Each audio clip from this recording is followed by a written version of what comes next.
আহ বাকি যে দুইটা প্রাইমারি মোশনস বাকি ছিল অর্থাৎ পিকিং এবং বিটআপ সেটা নিয়ে আলোচনা করব। মেইনলি শেডিং পর্যন্ত আমরা আলোচনা করেছিলাম এর আগে। এর ভিতরে তোমাদের ল্যাব হয়ে গিয়েছে, ল্যাবের ভাইভাও হয়ে গিয়েছে, তো এখন অনেকটা ইজি হবে পড়ানোর জন্য, তোমাদের জন্য বোঝা হয়তো কিছুটা সহজ হবে, বুঝতে পারবা ইজিলি। আমরা পিকিং মেকানিজম নিয়ে আলোচনা করব। পিকিং নিয়ে কিছু আলোচনা আমাদের ফার্স্ট যে লেকচারটা ছিল অর্থাৎ ইন্ট্রোডাকশন ছিল, সেখানে কিছু আলোচনা হয়ে গিয়েছিল, অর্থাৎ মডার্ন পিকিং এবং পিকিং এর উপর ডিপেন্ড করে যে ক্লাসিফিকেশন লুমের সেটাও মোটামুটি আলোচনা হয়েছিল। তো আমরা বাকি আজকে কিছু পিকিং এর আহ, দুইটা আমাদের পিকিং মেকানিজম আছে যেগুলো আমাদের সিলেবাসে আছে, অর্থাৎ কনভেনশনাল পিকিং মেকানিজম, যেটা ল্যাবে দেখানোর চেষ্টা করেছি আমি তোমাদেরকে। সরি, এক সেকেন্ড, ফোন আসছে।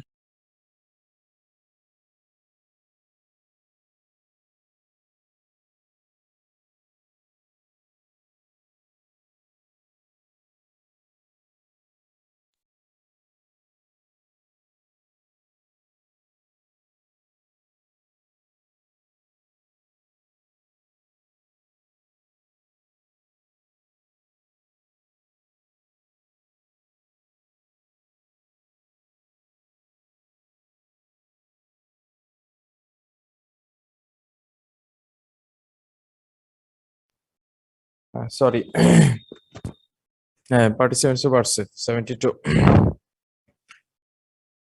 তো দেখো, আমাদের একটা প্রাইমারি মেকানিজম, আমরা উইভিং এর মধ্যে যে তিনটা মেকানিজম নিয়ে আলোচনা করতেছিলাম বেসিক্যালি, সেটা ছিল আমাদের শেডিং, পিকিং, সেটাতে ছিল বিটআপ। এই তিনটাকে আমরা বলতেছিলাম primary motions. Without primary motions একটা কোশ্চেন আমরা ভাইভাতেও জিজ্ঞেস করছিলাম যে এটা কি পসিবল কিনা ওভেন ফেব্রিক তৈরি করা।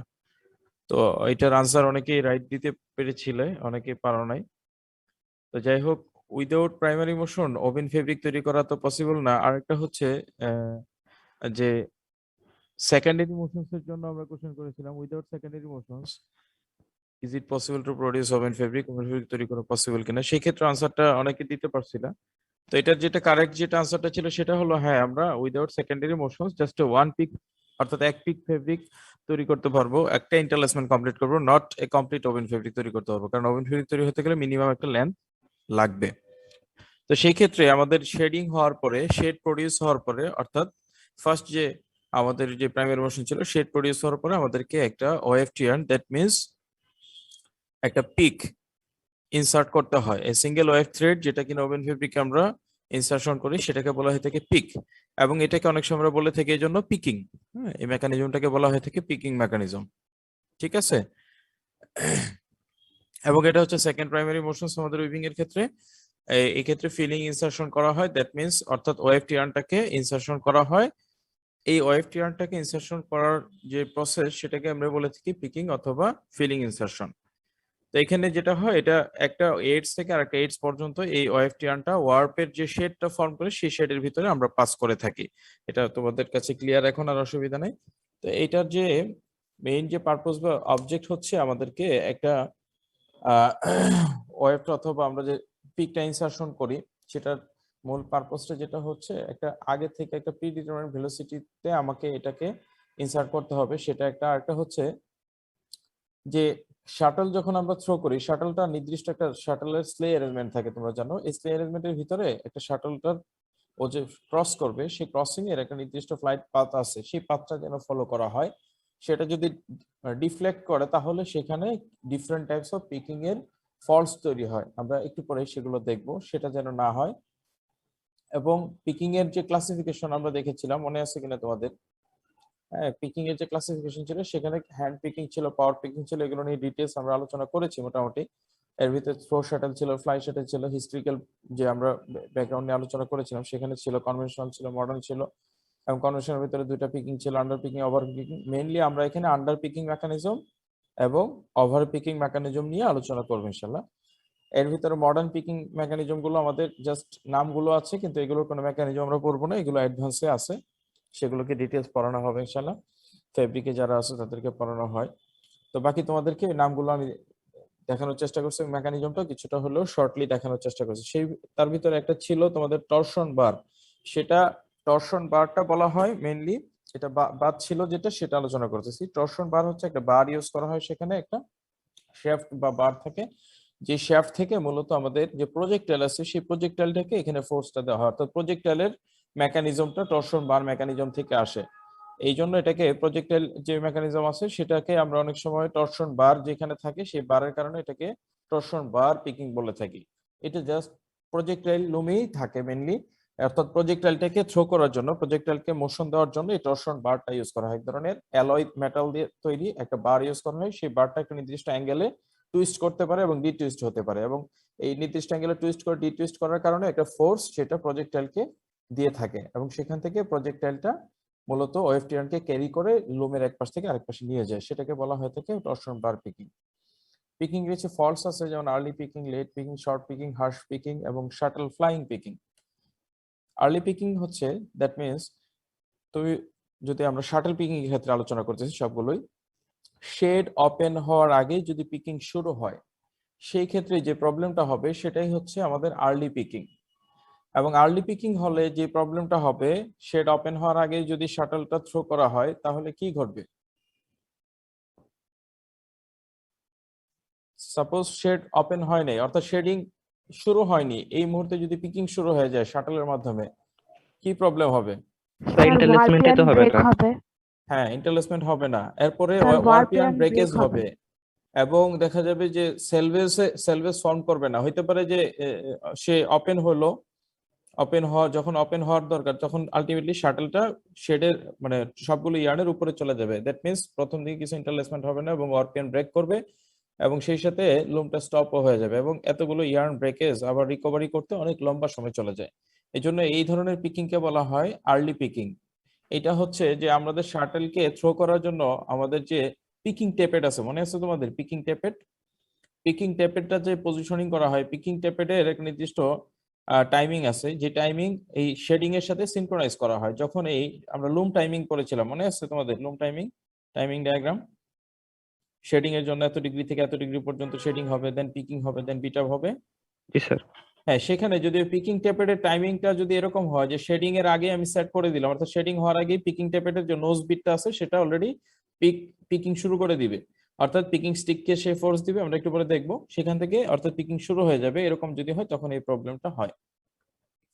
স্যার এখানে একটা কোয়েশ্চেন আছে স্যার, মানে শেডিংটা হওয়ার আগে অর্থাৎ আর্লি পিকিং যখন হবে অর্থাৎ শেডিংটা হওয়ার আগে যখন স্যার পিকটা হবে, এই ক্ষেত্রে স্যার ওয়ার পিয়ানটা যে ব্রেক হবে বললেন স্যার, এটা কারণটা কি মানে একটু কারণ বলবেন? হলো শাটলের কারণে। কারণ আমাদের ওয়েভটাকে ক্যারি করে কে?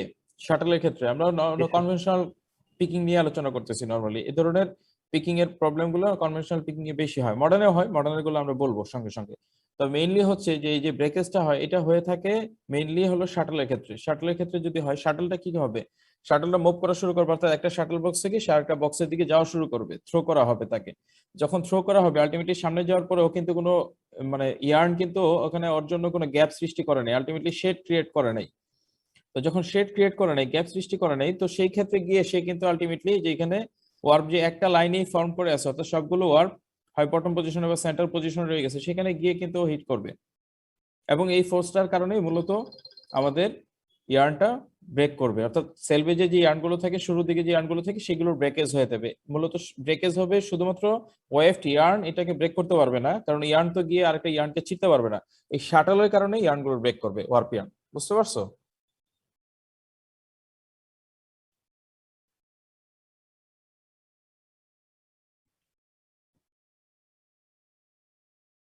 বুঝতে পারছো তুমি? হ্যাঁ, আব্দুল মালিক ভাই বলেন।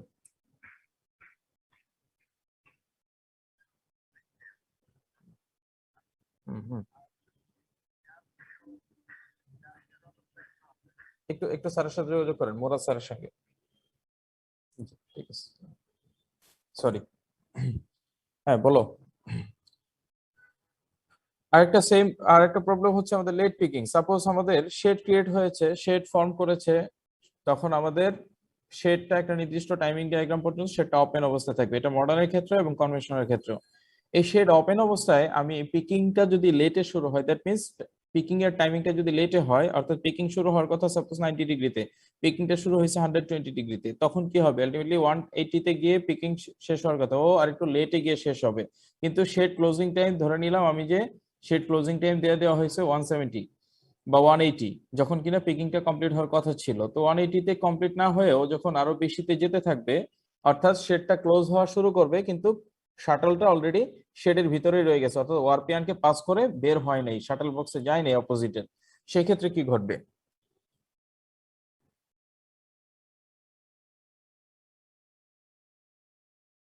সেলভেজ ব্রেক করবে। আর কি? স্যার শাটল নষ্ট হয়ে যাবে।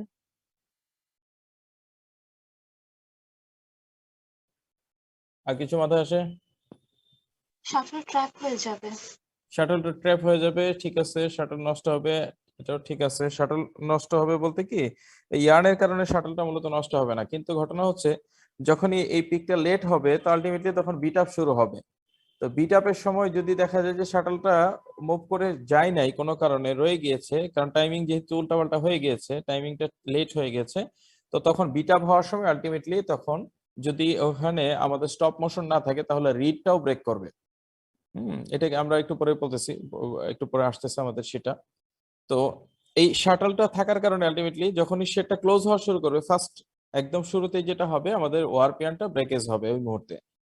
কারণ শাটলটা ট্র্যাপ হয়ে গেছে, বা শাটলটা মুভ করে সে ওর আগের পজিশনে যেতে পারে নাই, সেই মুহূর্তে যখন ওয়ারপিয়ানের ইন্টারলেসমেন্ট শুরু হয়ে যাবে, তখন লাস্ট পোর্শনে যে এন্ড গুলো থাকবে, অর্থাৎ ওয়ার্প এন্ড গুলো থাকবে, সেগুলো ব্রেক করবে। এটাকে আমরা লেট পিকিং বলে থাকি। লেট পিকিং এর প্রবলেম এটা। উইক পিকিং, যখন ইনসাফিসিয়েন্ট ফোর্স আমরা দিয়ে থাকি, সেটার কারণেও ওই লেট পিকিং এর মতোই ঘটনাটা ঘটবে। হ্যাঁ, এটাকে বলা হয়ে থাকে উইক পিকিং বলা হয়ে থাকে, অথবা উইক পিক বলে থাকি। এই উইক পিকের কারণে যেটা হয়ে থাকে, আমাদের ওই সেম প্রবলেমটাই হবে এখানেও কিছু ওয়ারপিয়ান ব্রেকেজ হবে, অথবা দেখা যায় যে আমাদের আহ, আহ, আমাদের যে ইয়াটা ছিল, তোমার ইন্টারলেসমেন্ট হওয়ার কথা ছিল, সেই ইন্টারলেসমেন্টও এখানে প্রপারলি হবে না। এবং এটার মূল কারণ হয়ে থাকে, এটা কেন হয়ে থাকে, এটা কারণ হইতেছে যে পিকিং স্টিক যেটা আছে, সেই পিকিং স্টিকের সঙ্গে অনেক সময় পিকিং স্ট্র্যাপ লাগানো থাকে, সেই স্ট্র্যাপটা যদি প্রপারলি পজিশনিং না থাকে, অথবা লুজ হয়ে যায়, লুজ পিকিং স্টিক থাকে, অথবা দেখা যায় যে আমাদের যে নোজ বিটটা আছে, যেটা কিনা আমাদের পিকিং ট্যাপেটে লাগানো থাকে, সেই নোজ বিটের যে শার্পনেস আছে, সেটা যদি প্রপারলি না থাকে, সেটা ক্যালকুলেশন যদি ঠিক না থাকে, সেই কারণে এই ধরনের, অথবা ইনসাফিসিয়েন্ট পাওয়ার যদি থাকে, অর্থাৎ পর্যাপ্ত পরিমাণ যে ফোর্সটা দেওয়ার কথা সেই ফোর্সটা না দিল, সেই কারণে এই উইক পিকিংটা হয়ে থাকে। সে একই রকমই ভাবে যদি হার্শ হয়ে থাকে, অর্থাৎ ফোর্সটা যদি বেশি হয়ে যায়, তখন এই ধরনের হার্শ পিকিং হয়ে থাকে। এবং শর্ট পিকিং হচ্ছে ফুল লেন্থে এটা ক্রস করলো না। সাপোজ কোনো কারণে একটা ওএফটি আর্নের প্যাকেজ শেষ পর্যায়ে ছিল, হ্যাঁ, তো যেই কারণে আমাদের যে পিকটা টোটালি ফুল উইডথ ক্রস না করলে যে প্রবলেমটা হয়, সেটাকে আমরা বলে থাকি শর্ট পিকিং অথবা শর্ট পিক বলে থাকি। হ্যাঁ, এটা হয়ে থাকে অনেক সময় যে আমাদের আরেকটা কারণে এই শর্ট পিকিংটা হয়ে থাকে, যদি আমাদের যে পিকিং এর যে অ্যাঙ্গেলটা আছে, অর্থাৎ শাটলকে যে ফোর্স দিচ্ছে, সেই অ্যাঙ্গেলটা যদি প্রপার না থাকে। আরেকটা হচ্ছে পিকিং এর প্রত্যেকটা আমাদের মডার্নের ক্ষেত্রে পিকের লেন্থ সেট করা থাকে। যেমন আমার যদি রিডের মধ্যে ওয়ারপিয়ান থেকে 90 ইঞ্চ বা 60 ইঞ্চ, সেই ক্ষেত্রে আমাকে অবশ্যই পিকের লেন্থ মোর দেন 60 ইঞ্চ দিতে হবে। যদি এই লেন্থটা যদি কমিয়ে দেওয়া হয়, সেই ক্ষেত্রে আমাদের ফুল উইডথে এই পিকটা ইনসারশন হবে না, সেটাকে আমরা বলে থাকি শর্ট পিকিং। এবং শাটল ফ্লাইং আউট, অনেক সময় শাটল বক্স থেকে বের হয়ে যে স্লে অ্যারেঞ্জমেন্ট আছে, সেখান থেকে বাইরে চলে যায়, এটাকে বলা হয়ে থাকে শাটল ফ্লাইং আউট। আমাদের একটা নতুন একটা, ওই যে আমাদের বেলা সার্কেল প্রজেক্টে কাজ করতেছে সিমলেস জুট ব্যাগ নিয়ে, যেটা কিনা একটা প্যাটেন্ট করছে, তোমরা শুনছো হয়তো। ওখানে আমাদের আমাদের আব্দুল্লাহ মামুন স্যার আছে এবং রিয়াসত স্যার আছে, তো ওনারা একটা লুম ডেভেলপ করছে, তো আমাদের জুট লেবে আছে, সেই লুমটাতে এই প্রবলেমটা হচ্ছিল শুরুর দিকটা, এখনো মাঝে মাঝে হয় শাটল ফ্লাইং আউট। অর্থাৎ যখনই লুমটা রানিং করা হয়, তখনই শাটলটা থ্রো আউট হয়ে, অর্থাৎ ফ্লাই আউট হয়ে এখান থেকে বের হয়ে যায়। অর্থাৎ এক পাশ থেকে যখন ফোর্স দেওয়া হয়, তো অ্যালাইনমেন্টটা ঠিক না থাকার কারণে ও শেড থেকে বের হয়ে বাইরে চলে যায়। তো এই ধরনের প্রবলেম বলা হয় শাটল ফ্লাইং আউট।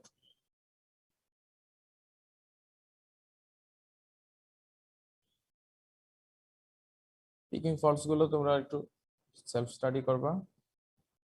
মেইনলি আমরা যে জিনিসটা দেখবো এখানে ওভার পিকিং এবং under picking mechanism. Over picking মেকানিজমটা আমি তোমাদেরকে ল্যাবে দেখাইছি, আন্ডার পিকিংটাও দেখাইছি।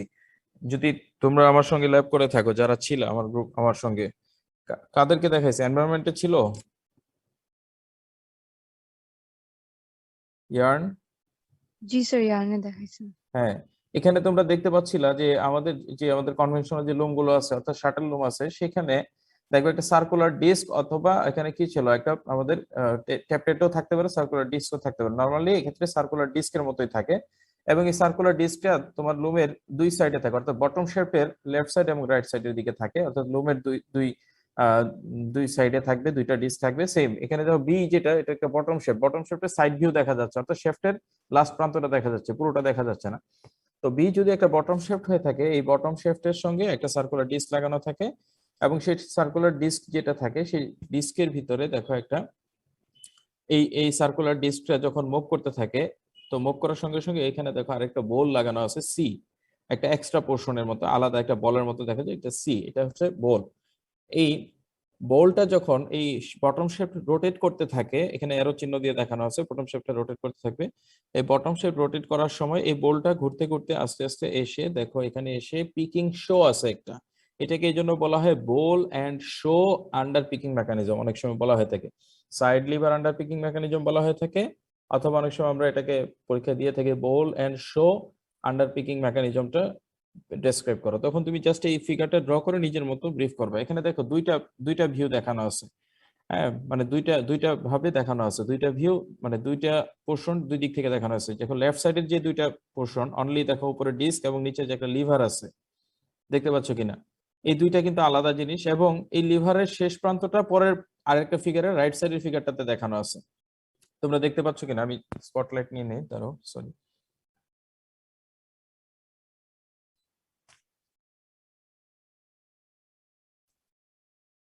এই পোর্শনটুকু, এই পোর্শনটুকু হচ্ছে আমাদের লিভার, এবং এখানে ডিস্ক আছে, এবং পরের পোর্শনটা হচ্ছে দেখো এখানে পিকিং স্টিক আছে এবং পিকার আছে এবং শাটল আছে, এই তিনটা মিলে হলো আরেকটা আরেকটা ভিউ দেখানো আছে, সামনে থেকে দেখানো আছে আরেকটা ভিউ, সেই সাথে হলো বাকি অ্যারেঞ্জমেন্টটুকু। আর লেফট সাইড থেকে অর্থাৎ লুমের যে কোনো একটা সাইড থেকে দেখলে আমরা এই অ্যারেঞ্জমেন্টটুকু দেখতে পাবো। এখানে দেখো একটা বটম শেপ, বটম শেপের সঙ্গে আমাদের একটা ডিস্ক লাগানো আছে, ডিস্কের সঙ্গে আমাদের এখানে একটা বোল লাগানো আছে। এই বটম শেপ যখন রোটেট করতে থাকবে, বটম শেপটা যখন রোটেট করবে, এই ডিরেকশনটা দেওয়া আছে, এই ডিরেকশন যখন রোটেট করবে আলটিমেটলি এই সি যেটা, অর্থাৎ আমাদের এই বোলটা আস্তে আস্তে এসে এখানে এসে এই শোটাকে প্রেস করবে। এই শোকে যখন প্রেস করবে, দেখো এই শোটা যখন ও নিচের দিকে নামবে, তা আলটিমেটলি কি হবে, দেখো এখানে যে আমাদের যে সাইড লিভারটা আছে, অর্থাৎ ফুল যে লিভারটা আছে, এই লিভারটাও নিচের দিকে নামবে। তো লিভারটা যখন নিচের দিকে নামবে, লিভারটা দেখো নিচের দিকে যখন নামতেছে, তো এখানে একটা স্প্রিং আছে, যার কারণে ও নিচের দিকে নামার ফলেও এই ডিস্কের সঙ্গে সবসময় সারফেস কন্টাক্টে থাকবে, উপরের দিকে উঠে আসতে চাবে। দেখো এখানে একটা রিটার্নিং স্প্রিং লাগানো আছে, এখানে জি যেটা, এটা একটা স্প্রিং, এই রিটার্নিং স্প্রিং এর মাধ্যমে ও আবার রিটার্ন হয়ে আগের পজিশনে ফিরে আসতে চাইবে। তো আলটিমেটলি ওকে যখন প্রেস করা হয়, দেখো এই ডি, এই যে যে আমাদের এখানে যে যে বললাম ডি যেটা, এটা শেষ প্রান্তটা আছে, এই শেষ প্রান্তটা যেটা, এটা যদি আমরা এখন ফ্রন্ট সাইডে চলে যাই, অর্থাৎ যদি ফ্রন্ট ভিউ দেখি, তো ফ্রন্ট থেকে দেখলে এটাকে এই যে ডি এর পোর্শনটা এখানে দেখা যাবে, এবং এটা একটা এলবোতে সেট করা আছে, একটা কোণের মতো অংশ, এটাকে এলবোতে সেট করা আছে। তো এলবোটাকে যখন প্রেস করবে, দেখো এই ডি এর এই মাথাটাই কিন্তু এখানে, এই বাকি এলিমেন্টটুকু পিছনের দিকে আলাদা আলাদা ভাবে দেখানো হয়েছে। এই লিভারটারই শেষ প্রান্তটা এই যে এখানে ডি ডি ডি যখন প্রেস করবে, অর্থাৎ এই এলবোকে যখন, যে এলবোটাকে যখন প্রেস করবে, তো সেই সময় আমাদের এখানে এই পিকিং স্টিকটা মুভ করবে। তো পিকিং স্টিকটাকে ও আলটিমেটলি এখান থেকে মোশন ট্রান্সফার হয়ে পিকিং স্টিকে চলে আসবে, দেখতে পাচ্ছ কিনা। এই পিকিং স্টিকে যখন চলে আসবে, এই পিকিং স্টিকটা তখন এই শাটলের দিকে মুভ করবে, কারণ এখানে প্রেস করার কারণে পিকিং স্টিকটা তখন শাটলের দিকে মুভ করবে। তো শাটলের দিকে মুভ করলে পিকিং স্টিকের সাথে উপরে একটা পিকার লাগানো আছে, এবং পিকারটা শাটলটাকে ফোর্স দিবে, এবং পিকারটা যখন শাটলকে হিট করবে, তো আলটিমেটলি এখান থেকে এই শাটলটা লেফট থেকে রাইটের দিকে যাওয়া শুরু করবে, অথবা রাইট থেকে লেফটের দিকে যাওয়া শুরু করবে। এখানে যেটা হচ্ছে রাইট থেকে লেফটের দিকে যাচ্ছে। তো এই ফোর্সের কারণেই আলটিমেটলি শাটলটা যখন রাইট থেকে লেফটের দিকে যাবে, তো এখানে একটা ওয়েভ টিয়ার্ন ও রেখে যাবে, that means wave insertion complete হবে। তো আমরা দেখি এটার কোনো ভিডিও আছে কিনা।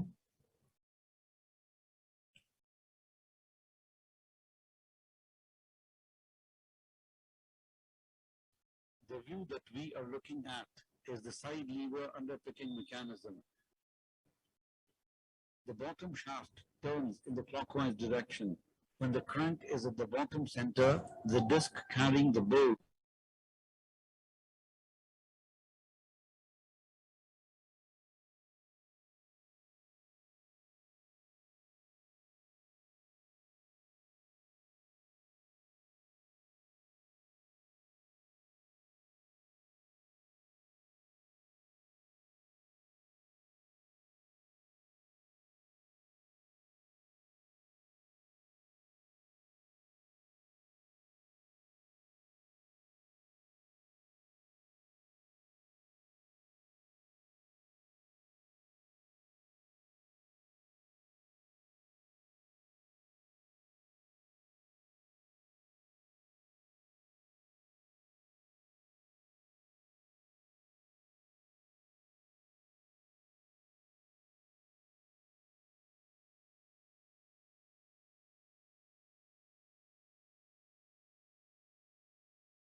আচ্ছা, কারো কোনো প্রবলেম আছে বলো?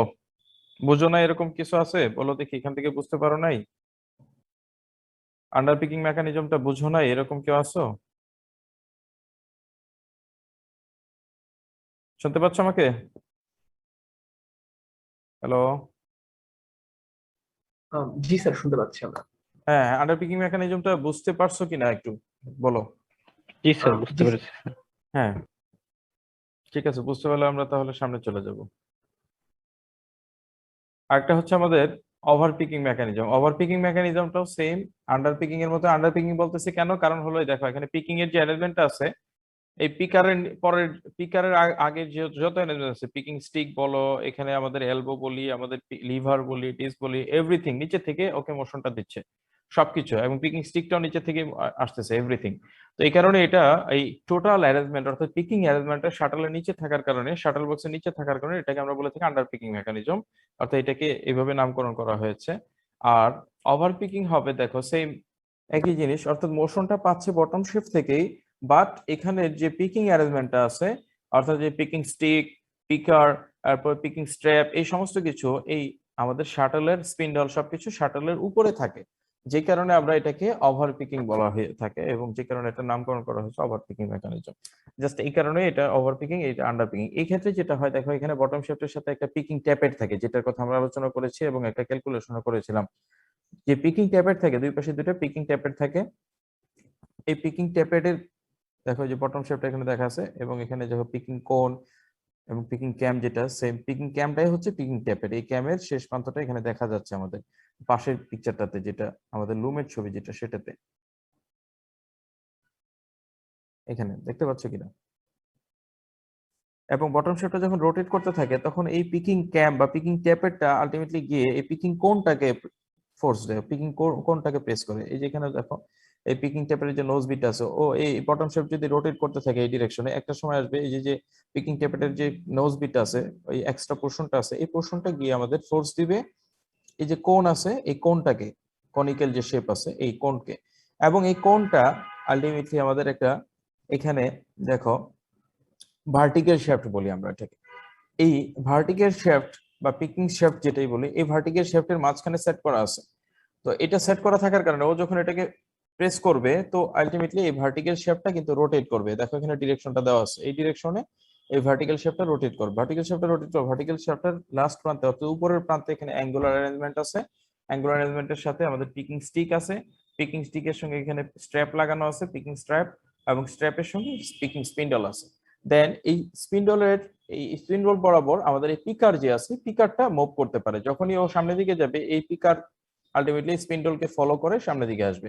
সেই সময় এই যে ফোর্সটা এখান থেকে ট্রান্সফার হলো, বটম শেপ থেকে আস্তে আস্তে এখানে ট্রান্সফার হয়ে এই পর্যন্ত আসলো, পিকার পর্যন্ত আসলো, সেই ফোর্সটা আলটিমেটলি শাটলে চলে যাবে, এবং শাটলটা তখন মুভ করবে যে বক্সে আছে সেই বক্স থেকে অপোজিট বক্সে। সেম ম্যানেজমেন্ট এই পাশে যেরকম আছে লেফট সাইডে যদি থাকে, অর্থাৎ রাইট সাইডে যেরকম আছে লেফট সাইডেও সেম ম্যানেজমেন্ট রয়েছে, এবং এর মাধ্যমে আলটিমেটলি আমাদের ওয়েভফ্রন্টটা ইনসারশন হচ্ছে। এখানে যে নামগুলো আছে সেই নামগুলো মনে রেখে তুমি যদি নিজের ভাষায় এটা লিখে দাও, জাস্ট সিম্পলি লিখো এখানে বটম শিফট থেকে মোশন ট্রান্সফার হয়ে আমাদের এখানে ক্যামে যাচ্ছে, অর্থাৎ পিকিং ক্যাম বা পিকিং ট্যাপেটে যাচ্ছে। পিকিং ট্যাপেট থেকে একটা কোনকে প্রেস করতেছে, কোন এটা রোটেট করতেছে, এবং কোন রোটেট করার কারণে, কোন এখান থেকে মুভ করার কারণে আমাদের যে ভার্টিক্যাল যে শ্যাফট আছে, ভার্টিক্যাল শ্যাফটটা মুভ করতেছে, এবং ভার্টিক্যাল শ্যাফট থেকে আমাদের যে অ্যাঙ্গুলার অ্যাডজাস্টমেন্ট, সেখানে মোশনটা ট্রান্সফার হচ্ছে। অ্যাঙ্গুলার অ্যাডজাস্টমেন্টটা ফিক্সড এখানে অ্যাডজাস্টমেন্ট, সেখান থেকে পিকিং স্টিকে যাচ্ছে মোশনটা, পিকিং স্টিক আলটিমেটলি পিকিং স্ট্র্যাপের মাধ্যমে পিকারকে ফোর্সটা দিচ্ছে।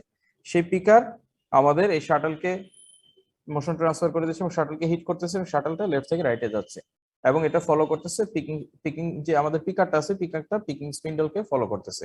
এইভাবে যে কোন থাকার কারণে, কোন থেকে আমরা মোশন ট্রান্সফার করার কারণে এটাকে বলতেছি কোন ওভার পিকিং মেকানিজম।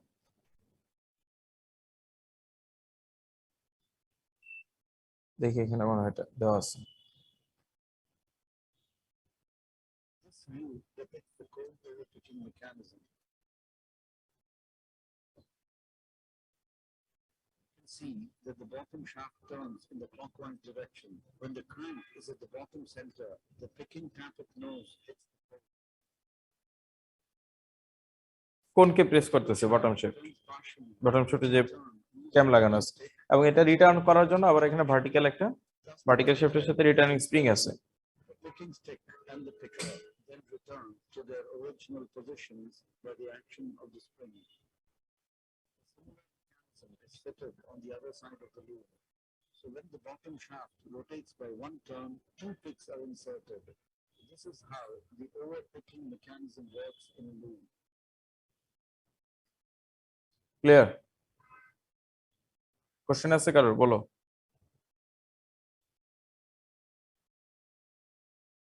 আর প্রশ্ন থাকলে বলো।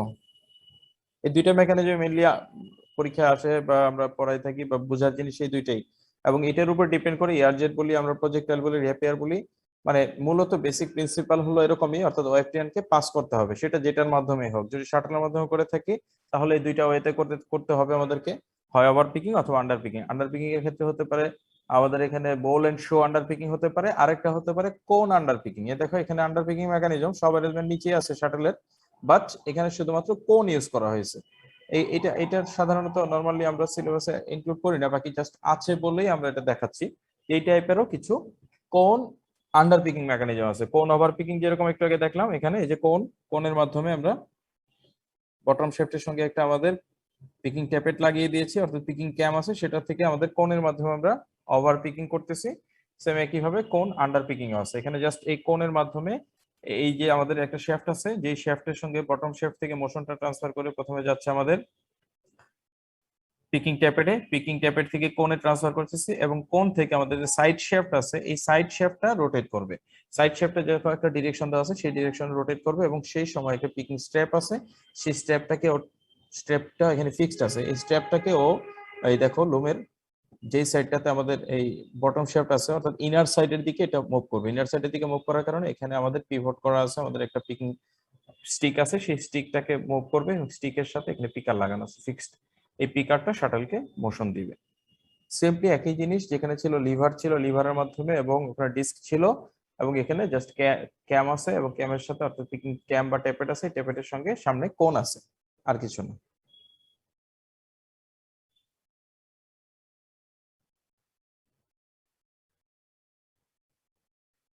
মডার্ন পিকিং সিস্টেম গুলো আমরা আলোচনা করছি, projectile Peking, rapier, এয়ারজেট, water jet, মাল্টিফেস। এখন আরেকটা ইনফরমেশন তোমাদের রেখি, যেমন ওয়েফট ইনসারশন রেট, এটা নিয়ে অনেক কোশ্চেন করা হয় তোমাদেরকে প্রায়।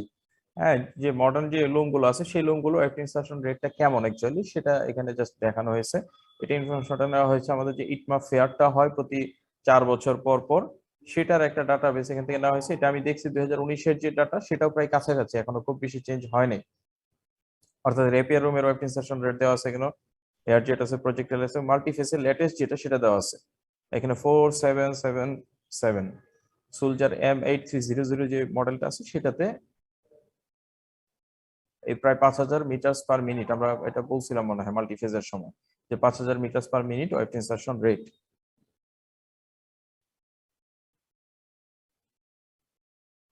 আচ্ছা, এরপর আমরা যদি বিটাপে চলে আসি, বিটাপ মেকানিজম। স্যার একটা কোশ্চেন ছিল।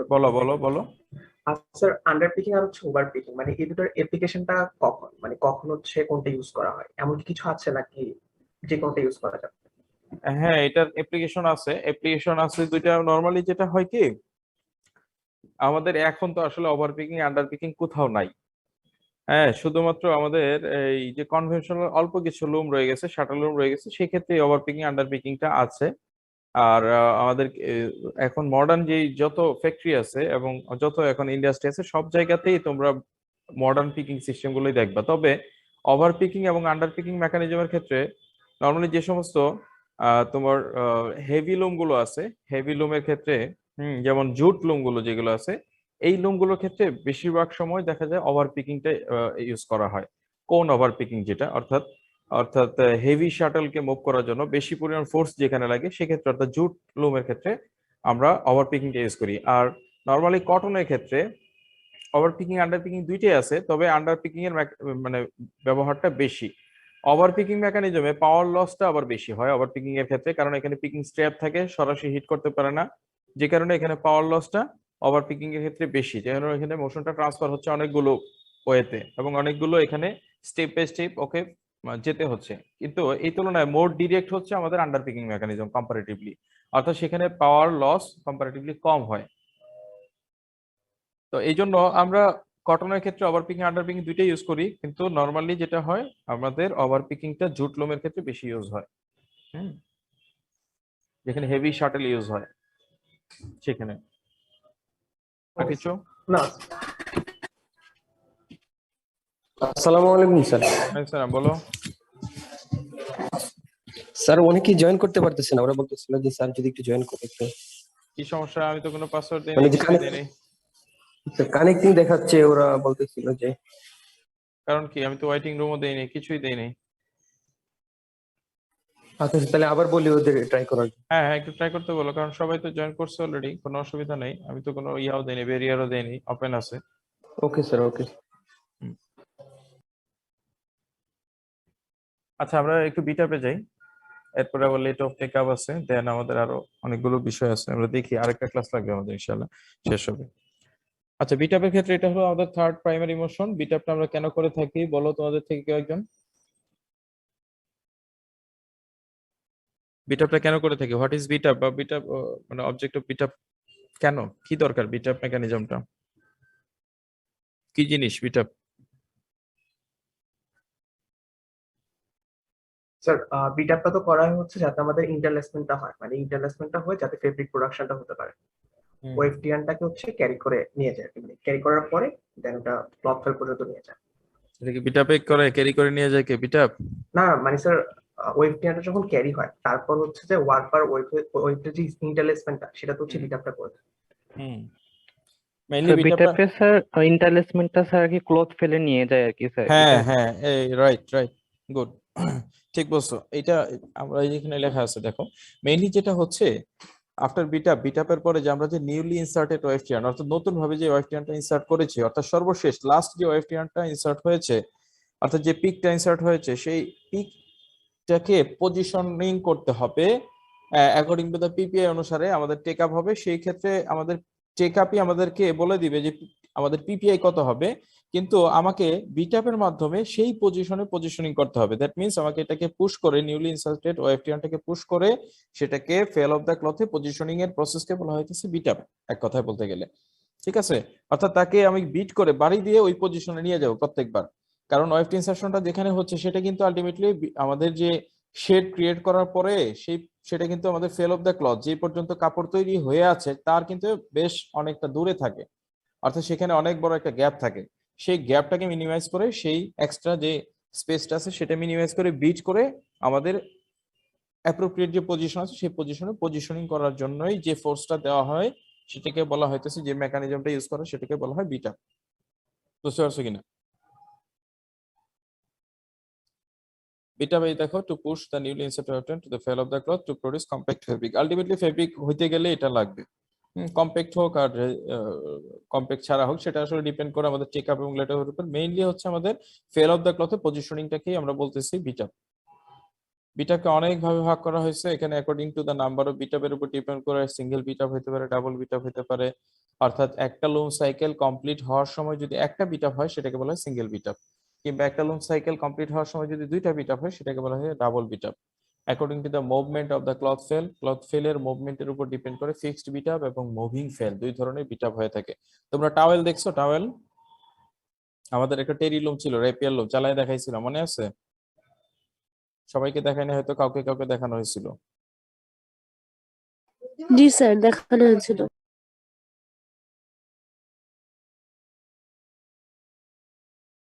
চলতেছিল যেটা, দুইটা বিম ছিল, টেরি টাওয়েল লুম। তোমরা কি শুনতে পাচ্ছ আমাকে? জি স্যার, দেখানো হয়েছিল। আচ্ছা, হ্যাঁ। তো সেখানে এই দুইটা টাইপেরই আমাদের দুইটা টাইপের এখানে আমাদের বিটআপ হয়ে থাকে। একটা হলো ফিক্সড ফেল হইতে পারে, অর্থাৎ ফেল অফ দ্য ক্লথের পজিশনটা ফিক্স থাকবে, অথবা ফেল অফ দ্য ক্লথটা একটু মুভ করবে। কখন মুভ করবে? যখন ফলস বিটআপ হয়। দুই ধরনের বিটআপ হয়, একটা হলো রিয়েল বিটআপ, একটা ফলস বিটআপ। এই রিয়েল বিটআপ এবং ফলস বিটআপটা আসলে রিডের উপর ডিপেন্ড করে, রিডের মুভমেন্টের উপরে। তো এই রিয়েল বিটআপ এবং ফলস বিটআপের সময় এট দ্য সেম টাইম সেখানে দুই ধরনের ফেল অফ দ্য ক্লথ থাকে, হয় ফিক্সড ফেল অথবা মুভিং ফেল। অর্থাৎ এই লুপটাকে ফর্ম করার জন্য ফেল অফ দ্য ক্লথটা, অর্থাৎ টোটাল অ্যারেঞ্জমেন্টটা সামনের দিকে চলে আসে অল্প পরিমাণ। এই অল্প পরিমাণ সামনের দিকে আসার প্রসেসকে আমরা বলি মুভিং ফেল।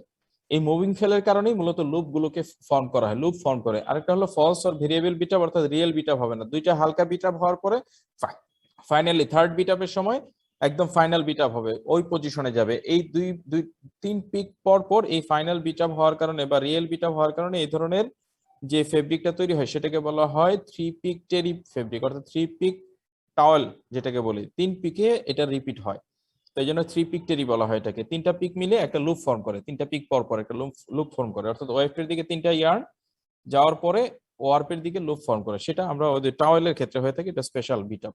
হ্যাঁ, according to beat up mechanism, conventional beat up, crank and crank arm beat up, যেটার মেকানিজম তোমাদের লাগবে পড়তে হবে, আর হলো মডার্ন বিটআপ, ক্যাম বিটআপ মেকানিজম। সেটা আমরা একটু দেখানোর চেষ্টা করব, যেটা অনেক সময় আসে এবং এটা মডারেশনে যারা থাকে তাদের খুবই পছন্দের একটা কোশ্চেন, অর্থাৎ ক্যাম বিটআপ মেকানিজমটা ডেসক্রাইব করো। অনেক সময় এটা দেই না আমরা কোশ্চেনে, কিন্তু চলে আসে ফাইনালি ক্যাম বিটআপ মেকানিজম, অর্থাৎ ক্যামের মাধ্যমে যে বিটআপটা হয়ে থাকে। হ্যাঁ, according to beat up development of traditional অর্থাৎ নরমাল বিটআপ, যেগুলো যে আমাদের ক্র্যাঙ্ক আর্ম বিটআপ, আর স্পেশাল বিটআপ হচ্ছে আমাদের ডাবল বিটআপ, যেগুলো সেগুলো হচ্ছে আমাদের স্পেশাল বিটআপ। সিঙ্গেল বিটআপ মেকানিজমটা আমরা বলছি একটা লুম সাইকেলে, অর্থাৎ একটা শেডিং হবে, একটা পিক ইনসারশন করার পরে একটা বিটআপ হবে, সেটাকে বলা হয় সিঙ্গেল বিটআপ মেকানিজম। অর্থাৎ ক্র্যাঙ্ক আর্ম বিটআপ যেটা, সেটা আলটিমেটলি যেটা আমরা কমনলি ইউজ করে থাকি, সেটা one type of single beat up mechanism. সেই ক্ষেত্রে যদি স্পেশাল কোনো লিংক আর অ্যারেঞ্জমেন্ট না থাকে, সেটা সিঙ্গেল বিটআপ।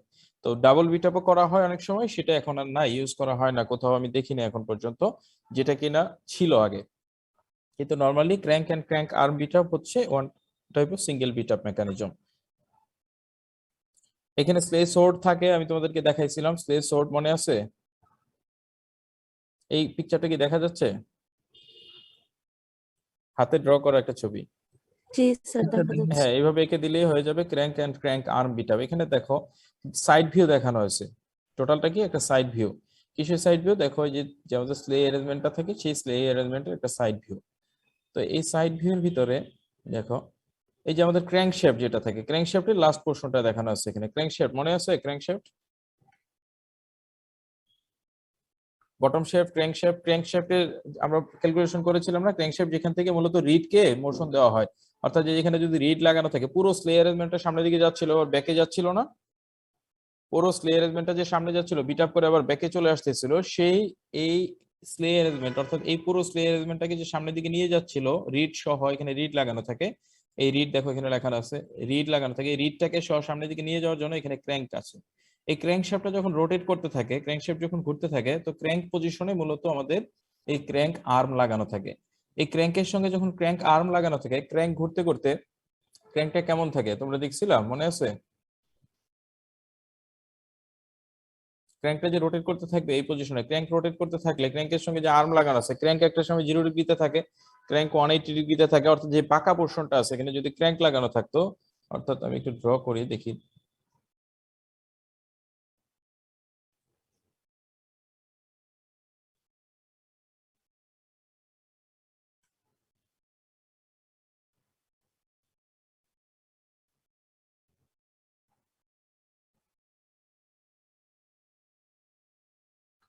সাপোজ এখানে যদি একটা ক্র্যাঙ্ক থাকতো এরকম, তো ক্র্যাঙ্কটাকে যদি আমি ঘুরাইতে থাকতাম, সাপোজ এই ধরনের যদি একটা শ্যাফট থাকে, এই ক্র্যাঙ্কটা যখন ঘুরতে থাকবে, সাপোজ এটাকে যদি আমি এভাবে রোটেট করি এই ডিরেকশনে,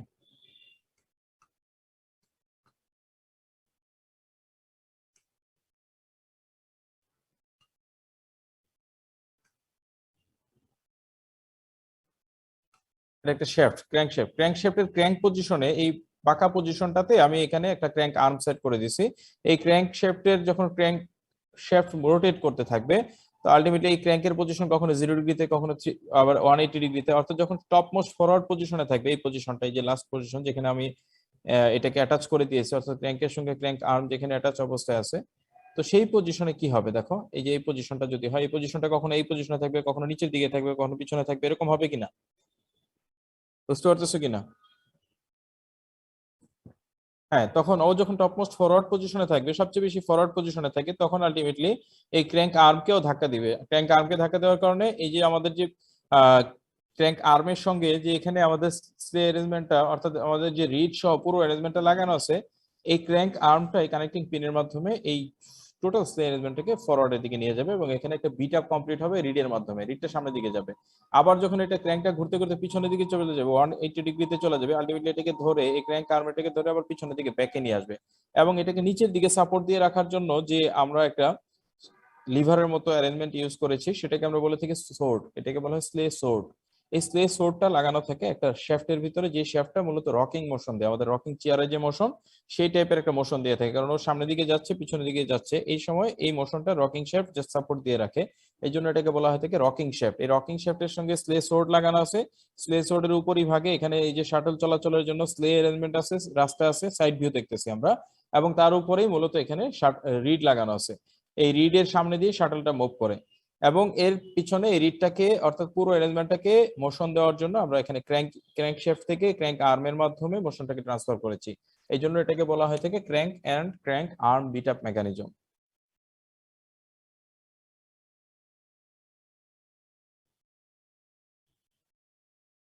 দেখো এখানে যদি দেখো একটু বোঝা যায় কিনা, দেখো এখানে শ্যাফটটাকে কেটে দেওয়া হয়েছে, দেখো এটা বটম শ্যাফট থেকে মোটর পুলি মেশিন পুলি হয়ে সাপোজ আমাদের মোটর থেকে এখানে ক্র্যাঙ্ক শ্যাফটে মোশনটা আসছে, এই যে দেখো ক্র্যাঙ্ক শ্যাফটের একটা ক্র্যাঙ্কে এখানে দেখানো আছে অনলি, আরেকটা ক্র্যাঙ্ক এই পাশে, আবার সেম অ্যারেঞ্জমেন্ট এই পাশে আছে আরেকটা। তো একটা ক্র্যাঙ্ক যখন দেখানো হচ্ছে, যে ক্র্যাঙ্ক শ্যাফটের একটা ক্র্যাঙ্ক দেখানো আছে এটার সঙ্গে এই যে আমাদের যে এখানে যে আর্মটা এটা হলো ক্র্যাঙ্ক আর্ম, এবং এই অ্যারেঞ্জমেন্টটা হচ্ছে স্লে অ্যারেঞ্জমেন্ট, এবং এখানে এই যে এটা হচ্ছে রিড, যেখানে আমি স্পটলাইট দেখতে পাচ্ছ কিনা রিড, এবং এই যে নিচে যে শ্যাফটটা সেটা হচ্ছে আমাদের রকিং শ্যাফট, এবং নিচে থেকে যে সাপোর্ট দিয়ে রাখছে যে লিভারের মতো পোর্শনটা সেটাকে আমরা বলতেছি স্লে সোর্ড। আলটিমেটলি যখন ক্র্যাঙ্ক শ্যাফট রোটেট করবে সেই সাথে ক্র্যাঙ্ক শ্যাফটের সাথে ক্র্যাঙ্ক রোটেট করবে, এবং ক্র্যাঙ্কের সঙ্গে আমাদের ক্র্যাঙ্ক আর্ম লাগানো আছে, ক্র্যাঙ্ক আর্ম রোটেট করবে, এবং ক্র্যাঙ্ক আর্ম রোটেট করার সঙ্গে সঙ্গে ক্র্যাঙ্ক আর্ম থেকে মোশনটা ট্রান্সফার হয়ে আমাদের স্লে অ্যারেঞ্জমেন্টে চলে যাবে, অর্থাৎ রিড মোশনটা পাবে, এবং রিড থেকে রিড যখন সামনের দিকে যাবে ফরওয়ার্ডে যাবে, এই পজিশনটা যখন সামনের দিকে থাকবে ফরওয়ার্ডে, দেন রিডটা আমাদের বিটা পজিশনে যাবে অর্থাৎ ফেল অফ দ্য ক্লথের পজিশনে আসবে, আবার যখন ঘুরতে ঘুরতে পিছনের দিকে যাবে তখন রিডটাকে নিয়ে ব্যাকে চলে আসবে।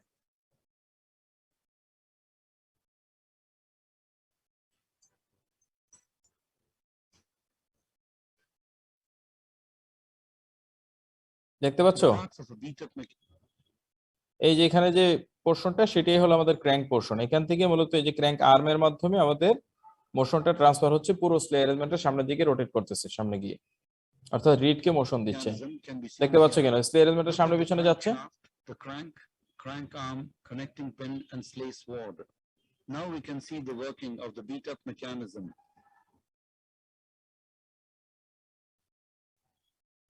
As the crankshaft turns, the crank also turns.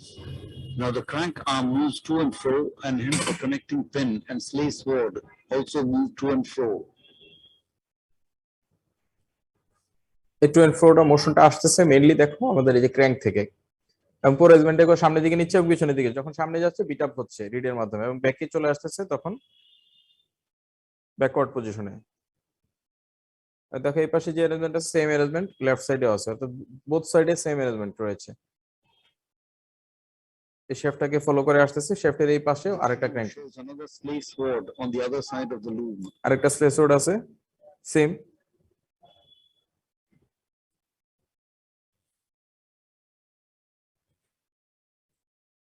এটাকে কি বলবো, Connected by নিচে a rocking rail. এটাকে রকিং শেফট বলা হয় থাকে।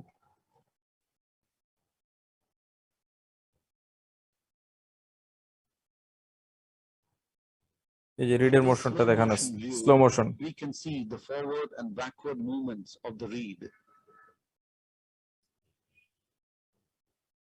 This is the forward movement of the reed. The reed beats the weft into the fell of the cloth. So this is how the beat-up mechanism works.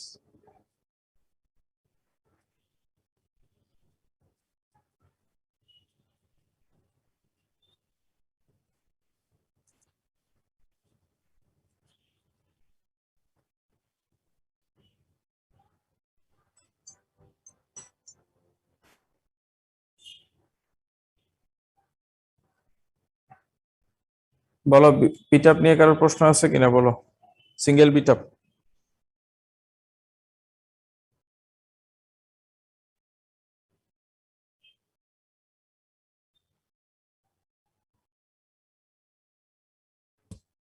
তুমি কি শুনতে পাচ্ছ আমাকে?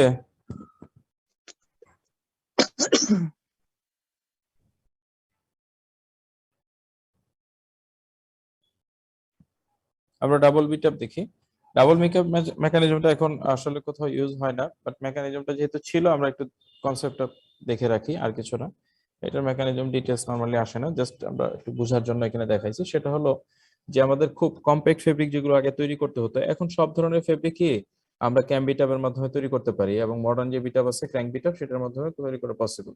তো সেই ধরনের কম্প্যাক্ট ফেব্রিকের ক্ষেত্রে যেখানে আমাদের হাই ডেনসিটি ফেব্রিক যেটাকে আমরা বলে থাকি, অর্থাৎ যেখানে ইপিএ এবং পিপিএ অনেক বেশি থাকতো, যেমন ক্যানভাস, ট্রিপল অথবা ট্যান্টের যে ফেব্রিক গুলো আছে, ক্যানভাস ফেব্রিক বা ট্রিপল বা ট্যান্টের যে ফেব্রিক গুলো আছে, সেগুলো অনেক সময় ওয়াটার রিপিলেন্ট হয়ে থাকে, অর্থাৎ 100% ওয়াটারপ্রুফ না হলে ওয়াটার রিপিলেন্ট থাকে সেগুলো। তো ওয়াটার রিপিলেন্ট ফেব্রিক গুলো তৈরি করার জন্য আমাদেরকে এরকম ওই একটা স্পেশাল বিটআপ দেওয়ার প্রয়োজন হইতো ইতিপূর্বে, যেটাকে আমরা বলে থাকি ডাবল বিটআপ মেকানিজম। সেক্ষেত্রে একটা শেডিং হবে, একটা পিক ইনসারশন হবে, ভালো করে খেয়াল রাখো, একটা শেডিং একটা পিক ইনসারশন হবে, বাট বিটআপটা হবে দুইবার। অর্থাৎ এখানে দেখো এই যে লিংকের মাধ্যমে কয়েকটা লিংক ইউজ করা হয়েছে, এই কয়েকটা লিংকের মাধ্যমে মূলত আমাদের যে ক্র্যাঙ্ক আর্মটা ছিল সেই ক্র্যাঙ্ক আর্মের মাঝখানের পজিশনে এই লিংকটাকে এমন ভাবে সেট করা হয়েছে, এই লিংকটা যখন স্ট্রেট অবস্থায় থাকবে, এই লিংকগুলো যখন এই দেখো এফ এবং ই এর পজিশনটা যখন এফ ডি ই যেটা যখন স্ট্রেট অবস্থায় থাকে, তখন আলটিমেটলি একটা বিটআপ কমপ্লিট হবে, ও একদম ফরওয়ার্ড পজিশনে থাকবে। যখন এই ডিটা উপরে চলে যাবে তখন এটাকে পিছনের দিকে টেনে নিয়ে আসবে, আবার ডিটা যখন নিচের দিকে থাকবে তখন কিন্তু টেনে নিয়ে আসবে। এটুকু বুঝতে পারছো কিনা ফিগার দেখে? এই ডিটা যখন উপরের দিকে থাকবে তখনও আলটিমেটলি এটা ব্যাকে থাকবে, এই অ্যারেঞ্জমেন্টটা স্লে অ্যারেঞ্জমেন্টটা ব্যাকের দিকে থাকবে, আবার যখন ডিটা নিচের দিকে থাকবে তখনই কিন্তু আলটিমেটলি এটা ব্যাকের দিকে থাকবে। ঠিক যখন স্ট্রেট অবস্থায় আছে তখনই কিন্তু আলটিমেটলি ফরওয়ার্ড পজিশনে যাবে। অর্থাৎ একবার একটা ক্র্যাঙ্ক একবার ঘোরার সময়ে ও দুইবার এই ডি স্ট্রেট অবস্থায় আসবে, এবং দুইবার এটা একবার আপে যাবে একবার ডাউনে যাবে, এবং এই দুইবার এটা স্ট্রেট অবস্থায় আসার কারণে একটা সাইকেলের ভিতরে, অর্থাৎ একবার সি পজিশনে একবার এইচ পজিশনে, দুইটা পজিশনে এটা এরকম স্ট্রেট অবস্থায় যাওয়ার কারণে দুইটা বিটআপ কমপ্লিট হবে। অর্থাৎ একই লুম সাইকেলে একটা শেডিং একটা পিক ইনসারশনের পরে দুইবার বিটআপ হওয়ার এই প্রসেসকে বলা হয়ে থাকে ডাবল বিটআপ মেকানিজম।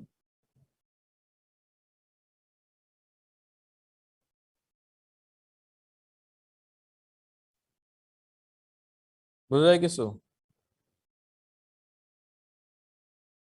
কেউ রেসপন্স করতেছে না, ঘুমাইতেছে নি সবাই কি?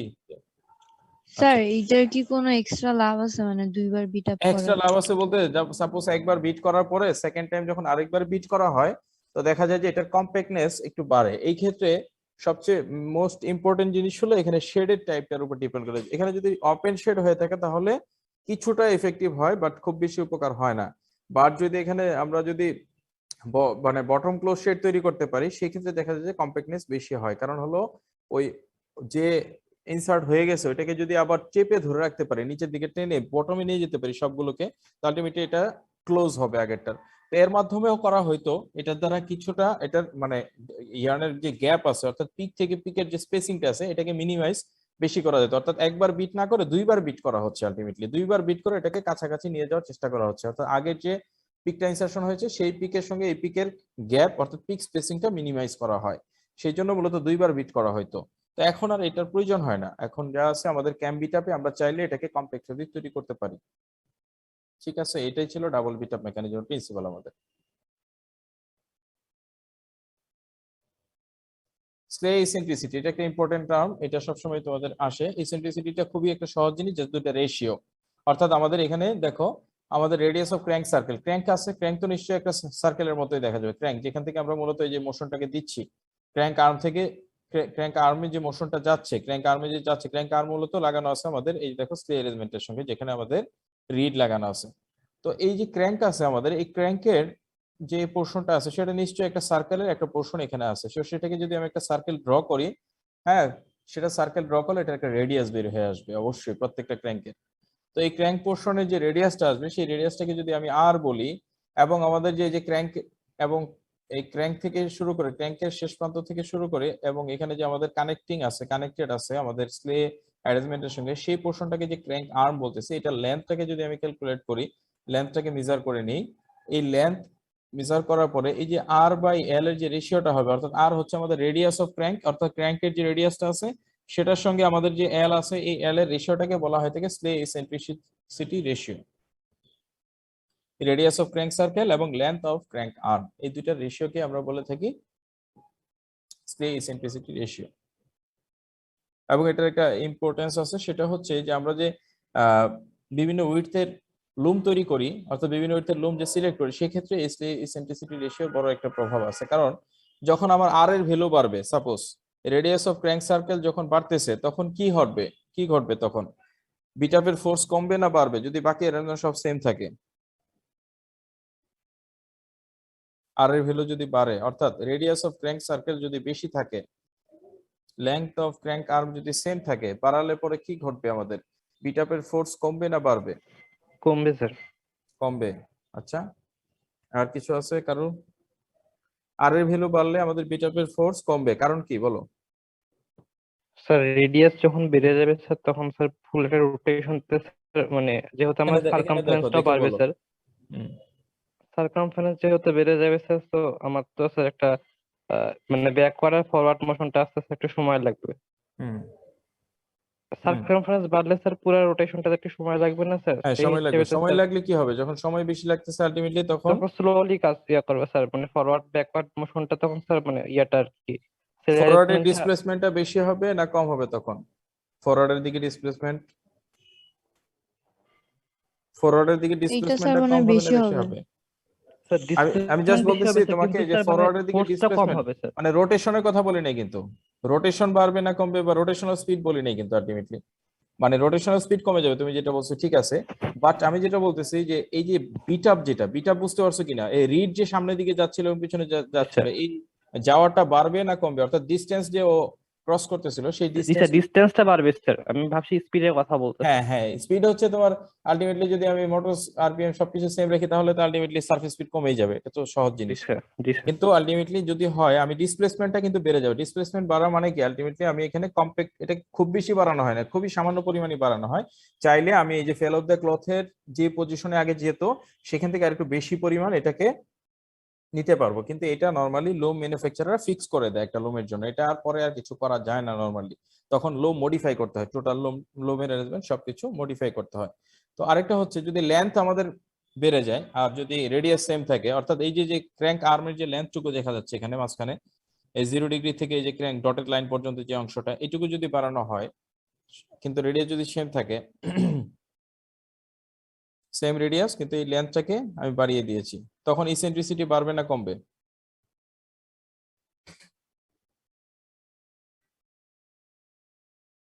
স্যার কমবে। ইসেন্ট্রিসিটি কমে যাবে।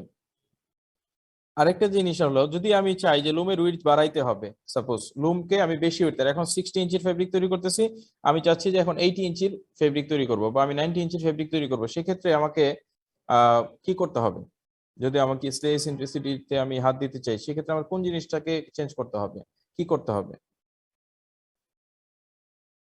আমি একটা লুম মডিফাই করতে চাচ্ছি, আমি 60 ইঞ্চ ফেব্রিক তৈরি করতে পারতাম আগে, এখন এখানে 80 ইঞ্চ ফেব্রিক তৈরি করব, সেই ক্ষেত্রে আমাকে লোম ম্যানুফ্যাকচারার যদি হয়ে থাকে আমি আমি কোথায় কি কি মডিফাই করব? এখানে স্ট্রেস ইন্টেন্সিটির মধ্যে আমাকে কোন জিনিসটা প্রশ্নগুলো মডিফাই করতে বুঝতে হবে? হবে ভাই। বুঝতে পারছো? বুঝতে বুঝতে তো সাজিদ, প্রশ্ন বুঝতে পারছো? আমার প্রশ্নটা কি? হ্যালো, শুনতে পাচ্ছ আমাকে? জি স্যার, স্যার শুনতে শুনতে পাচ্ছি। পারছি স্যার, কিন্তু স্যার কোয়েশ্চেনটা স্যার বুঝি নাই। কোশ্চেন বোঝো না? আচ্ছা, বিটআপ কেন করি আমরা? জাস্ট শুধু এফটিআরটাকে নিয়ে ফেল অফ দ্য ক্লথে পজিশনিং করার জন্য, এই জি তো? স্যার। আচ্ছা, পজিশনিং করার জন্য। আচ্ছা, যখন আমি চাচ্ছি যে আহ, বেশি উইডথের ফেব্রিক তৈরি করবো, সেক্ষেত্রে আমার পিকের লেন্থ বাড়বে না কমবে? উইডথ বাড়বে স্যার। বাড়ার কারণে পিকের লেন্থ বাড়বে না কমবে? পিক অর্থাৎ পিক বলতে বুঝছো ওএফটিআর এর লেন্থ বাড়বে না কমবে তখন বেশি উইডথের ফেব্রিক তৈরি করতে চাইলে? বাড়বে স্যার। ওএফটিআর এর লেন্থ বাড়বে। ওএফটিআর এর লেন্থ বেশি হলে ওএফটিআর কে পাস করার জন্য সময় বেশি দিতে হবে না কম দিতে হবে? স্যার বেশি দিতে হবে স্যার। সময় বেশি দিতে হবে আলটিমেটলি, তার মানে শেডটাকে বেশি সময় আমাদের ওপেন রাখতে হবে। তো শেডটাকে বেশি সময় ওপেন রাখতে হবে আমাদেরকে, এই ওয়েফটেন ইনসারশনের সময়টাও বেশি দিতে হবে। তো আলটিমেটলি তখন যদি বিটআপ শুরু হয়ে যায় তাহলে কি এটা পসিবল হবে? তখন কি আমাকে মডিফাই করে বিটআপের টাইমটাও চেঞ্জ করতে হবে না? হ্যাঁ স্যার। হ্যাঁ, বিটআপের টাইমিং যে চেঞ্জ করব, অর্থাৎ বিটআপ যে করতেছি আমি, এই বিটআপটা হওয়ার সময় আমাকে কোথায় কি করতে হবে, কি মডিফাই করতে হবে? অর্থাৎ ক্র্যাঙ্ক আর্ম মডিফাই করতে হবে নাকি রেডিয়াসটা? স্যার রেডিয়াসটা। তুমি একটু চিন্তা করো, হ্যাঁ চিন্তা করো, আমি জিজ্ঞেস করতেছি তোমাকে জাস্ট 1 মিনিট 30 সেকেন্ড পরে।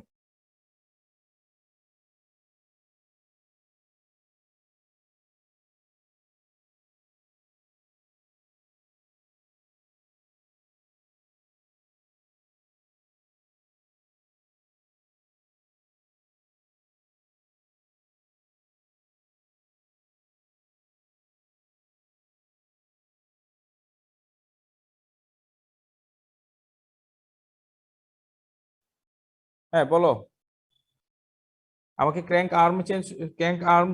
আর্মের লেন্থ বাড়াইতে হবে নাকি আমাকে রেডিয়াস বাড়াইতে হবে, কি করতে হবে? Sir crank arm will be. আর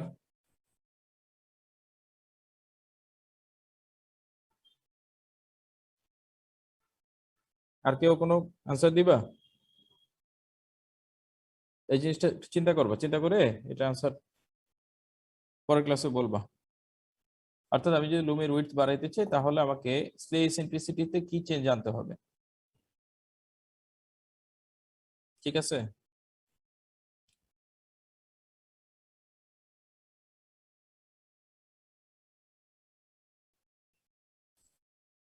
এখানে কিছু বলে দেওয়া আছে।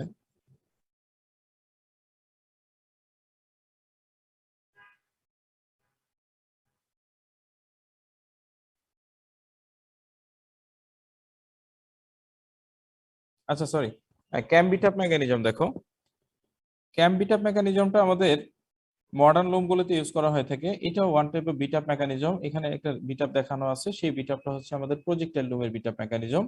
এখানে আমরা দুইটা ক্যাম ইউজ করেছি। এখানে একটা ম্যাস্ট ক্যাম, দেখো দুইটা ম্যাস্ট ক্যাম একসঙ্গে, দুইটা ক্যামকে একসঙ্গে একটা ম্যাস্ট ক্যাম হিসেবে কাজ করতেছে। সবার নিচে যে ক্যামটা আছে, ক্যাম ড্রাইভিং শ্যাফট লেখা আছে যেখানে, দেখো সেই দুইটা হচ্ছে আমাদের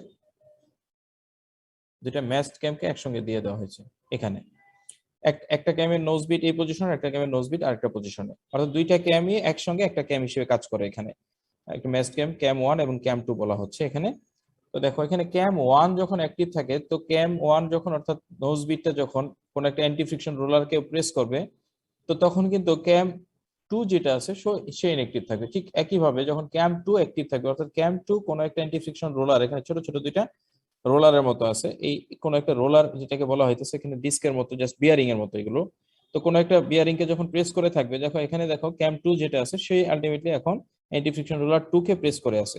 তখন কিন্তু এই 1 নাম্বার যেটা আছে এই নোজ বিটটা কিন্তু আলটিমেটলি ডিটাচ অবস্থায় আছে, অর্থাৎ অ্যান্টি ফ্রিকশন রোলার 1 এর সঙ্গে নাই। তো অর্থাৎ একজন যখন এখানে প্রেস করে থাকবে, আরেকজন তখন মানে তখন ইনঅ্যাক্টিভ থাকবে। সেম একইভাবে ক্যাম 2টা যখন অ্যাক্টিভ আছে তখন ক্যাম 1 ইনঅ্যাক্টিভ। তো এইটার কারণ হচ্ছে যে আমরা একসঙ্গে দুইটাকে, অর্থাৎ আমরা একটা ফোর্স দিব এটাকে স্লেজ সোর্সটাকে ফরওয়ার্ড মুভমেন্টের জন্য, আরেকটা হচ্ছে ব্যাকওয়ার্ড মুভমেন্টের জন্য। আমরা যদি লুমের ফ্রন্ট সাইড অর্থাৎ ক্লথ যেখানে ডেলিভারি হচ্ছে এই সাইডটাকে যদি ফ্রন্ট সাইড ধরে থাকি, তাহলে দেখো এটাকে ফরওয়ার্ড মুভমেন্ট বলবো, অর্থাৎ ফ্রন্ট সাইডের দিকে মুভমেন্ট, আরেকটা হচ্ছে ব্যাকওয়ার্ড মুভমেন্ট। ফার্স্ট যদি আমি চিন্তা করি, এই অ্যান্টি ফ্রিকশন রোলার 2 কে কোন একটা ক্যাম এখানে প্রেস করেছে, এটা সারফেস কন্টাক্টে চলে আসছে।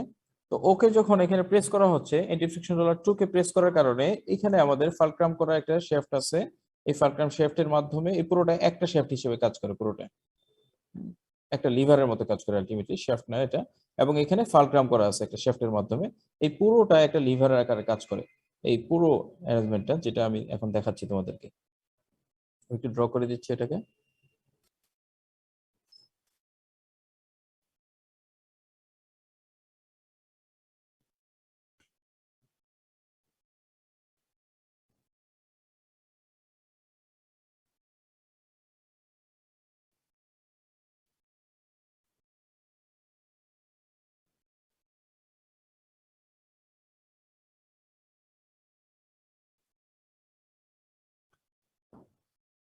আচ্ছা, যে পোর্শনটাকে আমি রেড মার্ক করেছি এটুকু দেখতে পাচ্ছ? জি স্যার, দেখা যাচ্ছে। হ্যাঁ, এই পোর্শনটা পুরোটা যদি আমি চিন্তা করি, এটা একটা লিভার। সাপোজ যে পোর্শনটাকে রেড মার্ক করছে এটা একসঙ্গে মুভ করে জাস্ট একটা পজিশনে, যেখানে ফালক্রাম করা আছে এখানে ধরে নিলাম এটা একটা লোহার একটা পোর্শন, এরকম শেপে নিয়ে আসছে একটা লিভার। এটাকে এই মাঝখানে ফালক্রাম করা যেখানে আছে সেখানে সাপোজ ধরে নিলাম এটাকে প্যারেক সেট করে দিছি, ও এটাকে কেন্দ্র করে মুভ করতে পারে, এটাকে কেন্দ্র করে মুভ করতে পারে। কোনো সময় যদি আমি নিচের যে পোর্শনটা আছে অ্যান্টি ফ্রিকশন রোলার 2 যেখানে লাগানো আছে, এই পোর্শনটাতে যদি প্রেস করি তাহলে কি হবে দেখো, এটা যদি একটা পুরোটা একটা লিভার চিন্তা করি, এই পজিশনে এই যে যেখানে আমাদের যে ফালক্রাম শ্যাফট আছে সেখানে আমি ধরে নিলাম এখানে একটা কোন একটা কিছু দিয়ে এখানে ফালক্রাম করে দিয়েছি, ও এটাকে কেন্দ্র করে রোটেট করতে পারবে বা মুভ করতে পারবে। তো তখন এন্টি ফ্রিকশন রোলার 2 কে যখন প্রেস করবে তো আলটিমেটলি তখন কি ঘটবে একজন বলো তো। অর্থাৎ এই পজিশনে যখন এটাকে প্রেস করবে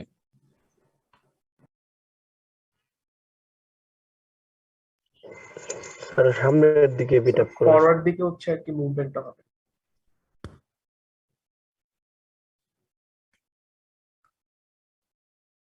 এই পজিশনে যখন এটা প্রেস করবে তখন এটা ফরওয়ার্ডের দিকে যাবে না, বুঝতে পারতেছো? অর্থাৎ আমি স্পটলাইটে, হ্যাঁ এই দেখো এই পজিশনে যখন এটা এরো মার্কটা উল্টা দিকে হয়েছে, এটা এরো মার্কটা এইদিকে হবে। তো অ্যান্টি ফ্রিকশন রোলার 2 যখন এইদিকে প্রেস করবে এটাকে, অর্থাৎ এটাকে লুমের ব্যাকওয়ার্ডের দিকে প্রেস করবে এই ক্যামের মাধ্যমে, তো আলটিমেটলি এখানে যে টপ পজিশনটা আছে এই টপ পজিশন অর্থাৎ যেখানে রিড লাগানো আছে সেই পজিশন অর্থাৎ প্রজেক্টাইল গাইড যেখানে লাগানো আছে এই প্রজেক্টাইল গাইড এবং রিড সহ এটা কি হবে লুমের ফরওয়ার্ডের দিকে যাবে। এটুকু বুঝতে পারছো কিনা? জি স্যার। এটুকুই মেকানিজম, এখানেই মেইন মেকানিজমটা শেষ, আর কিছু না, বোঝার কিছু নাই আর, এটুকুই জিনিস। অর্থাৎ এখানে এই ক্যামের মাধ্যমে এই ক্যাম যখন রোটেট করতে থাকবে, ক্যাম ড্রাইভিং শ্যাফট থাকবে অথবা মেইন শ্যাফট থাকবে, সেই শ্যাফটের মাধ্যমে একটা ম্যাচড ক্যাম থাকবে। এই ক্যাম থেকে আমি একটা অ্যান্টি ফ্রিকশন রোলারকে প্রেস করবে। অ্যান্টি ফ্রিকশন রোলারটা আমাদের এখানে একটা শ্যাফটের সাথে একটা লিভারের সাথে লাগানো আছে, যে লিভারটা আলটিমেটলি স্লে সোর্ডের সাথে লাগানো। এই স্লে সোর্ডটা তখন স্লে সোর্ডের যে টপ পোর্শনটা আছে ও লুমের ফরওয়ার্ডের দিকে যাবে। ফরওয়ার্ড মোশনে যাওয়ার সঙ্গে সঙ্গে ওর সঙ্গে কি লাগানো আছে এখানে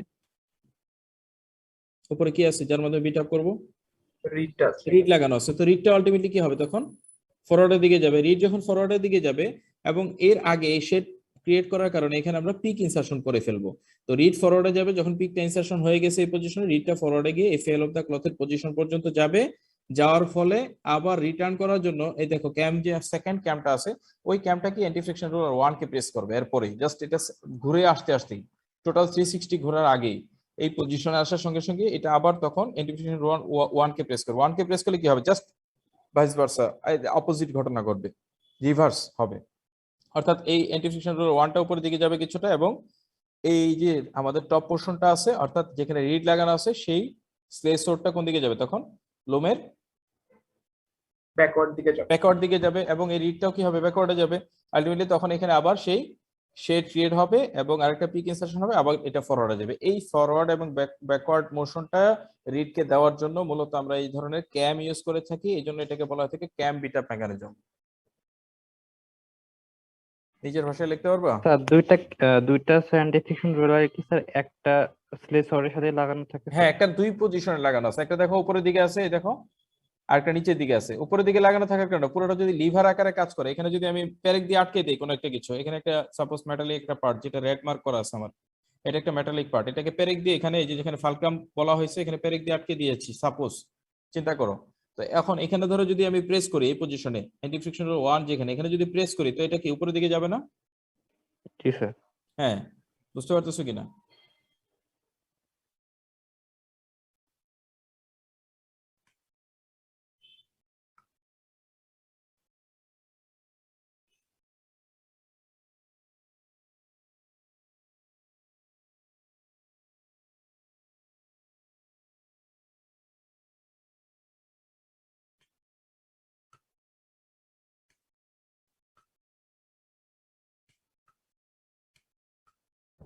দেখো তো বোঝা যায় কিনা।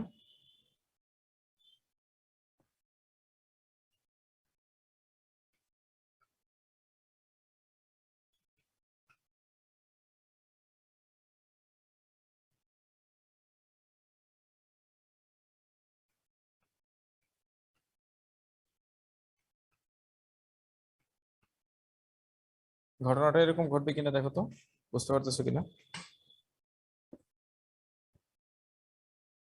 অর্থাৎ ক্যাম থেকে মূলত আমরা এই বিটা পোর্শনটাকে ট্রান্সফার করতেছি কার মাধ্যমে, একটা অ্যান্টি ফ্রিকশন রোলার, দুইটা অ্যান্টি ফ্রিকশন রোলার ইউজ করছি এবং এখানে একটা ম্যাচড ক্যাম ইউজ করছি। এই ম্যাচড ক্যাম থেকে আমরা মূলত অ্যান্টি ফ্রিকশন রোলার 1 অথবা 2 কে আমরা প্রেস করতেছি। যখন 1 কে প্রেস করতেছি তখন আলটিমেটলি এটা ব্যাকওয়ার্ড মুভমেন্টে যাচ্ছে। ব্যাকওয়ার্ড মুভমেন্টের কারণে এখানে রিডটা জাস্ট লুমের ব্যাকওয়ার্ডে গিয়ে 180 ডিগ্রিতে যাচ্ছে। দেন এই এই যে আমাদের ক্যাম্প ড্রাইভিং শ্যাফট আবার ঘুরে ঘুরে আসলেই দেন অপোজিট যে আরেকটা আমাদের ছিল ক্যাম্প ছিল, সেই ক্যাম্পটা এসে আমাদের অ্যান্টিফ্রিকশন রোলার 2 কে প্রেস করতেছে। 2 কে প্রেস করার সঙ্গে সঙ্গে আমাদের যে স্লেজ রোড আছে, স্লেজ রোডটা তখন ফরওয়ার্ডে যাচ্ছে। যখন ফরওয়ার্ডে যাচ্ছে সে আলটিমেটলি আমাদের এই রিডটাকে নিয়ে সামনের দিকে যাচ্ছে। রিড সামনের দিকে যাওয়া মানে আলটিমেটলি ফেল অফ দ্য ক্লথে যে আবার সে ব্যাকে আসবে। এটা মূলত ডিপেন্ড করতেছে আমাদের এই যে ক্যামের যে নোজ বিট বা আমাদের যে ক্যামের যে শেপটা আছে সেই শেপের উপর ডিপেন্ড করতেছে যে এই ফোর্সটা কতটুকু হবে, কি পরিমাণ যাবে, সেটা ডিপেন্ড করতেছে আমাদের এই যে এখানে যে বোল্ট আছে অর্থাৎ অ্যান্টি ফ্রিকশন রোলার গুলো আছে সেই রোলার গুলোর উপরে এবং আমাদের ক্যামের যে নোজ বিট আছে এটা শেপের উপরে।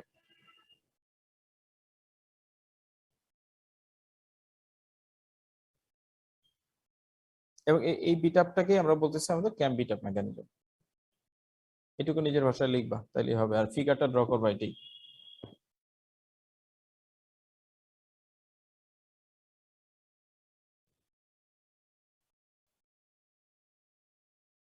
ক্যাম বিটআপ দেখানোর চেষ্টা করা হয়েছে। আচ্ছা, পার্টিসিপেন্টস কমতেছে কেন, ঘটনা কি? 78 থেকে 53 কেন? স্যার জুম সার্ভারে মেবি সমস্যা হয়েছে, অনেকে জয়েনই করতে পারতেছে না ডিসকানেক্ট হয়ে যাওয়ার পরে। তাহলে এটা একটু রেকর্ড করে রাখো কেউ একজন, সেশনটা রেকর্ড করে রাখো কেউ। কাকে কো হোস্ট করবে বলো?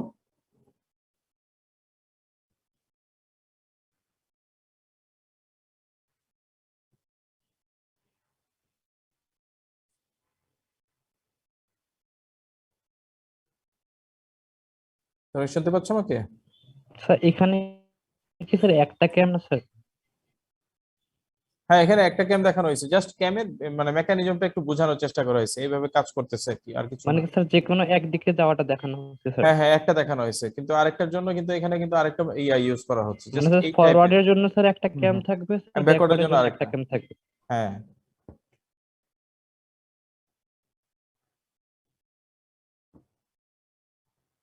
Rate of motion, the process of unwinding and delivery the required amount of warp sheet from the warp beam, অর্থাৎ warp beam থেকে যে আনওয়াইন্ডিং হচ্ছে, এই আনওয়াইন্ডিং এর ফলে আমরা যে উইভিং জোনে ওয়ার্প ইয়ানটা কন্টিনিউয়াস সাপ্লাই দিচ্ছি সেটাকে বলা হচ্ছে লেট অফ।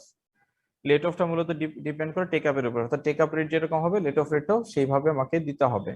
এবং টেক আপের ক্ষেত্রে লেট অফের যে আমরা ক্যালকুলেশন করি লেট অফ সেটা হলো টেক আপ হচ্ছে যতটুকু সেই পরিমাণ, সেই সাথে আমাদের একটা ক্রিম্প হবে, ক্রিম্প পার্সেন্টেজ সেট করা হয় এবং ইলংগেশন পার্সেন্টেজটা বাদ দেওয়া হয়, কারণ ডিউ টু ওয়ার্ক টেনশনের কারণে কিছু ইলংগেশন হয়, এটা খুবই মিনিমাম, একেবারে নেগলিজিবল। তবে অনেক বড় অ্যামাউন্টের ক্ষেত্রে কিছুটা এটা ইমপ্যাক্ট করে, সামান্য একেবারে।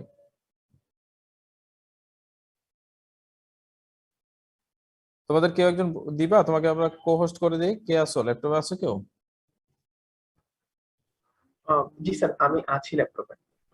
কত আইডি তোমার? স্যার আমি হ্যান্ড রেজ করতেছি, তাহলে আপনার জন্য easy। হ্যাঁ হ্যাঁ, ওকে স্যার আমি হ্যান্ড রেজ করেছি। ওকে, কো হোস্ট করে দিচ্ছি।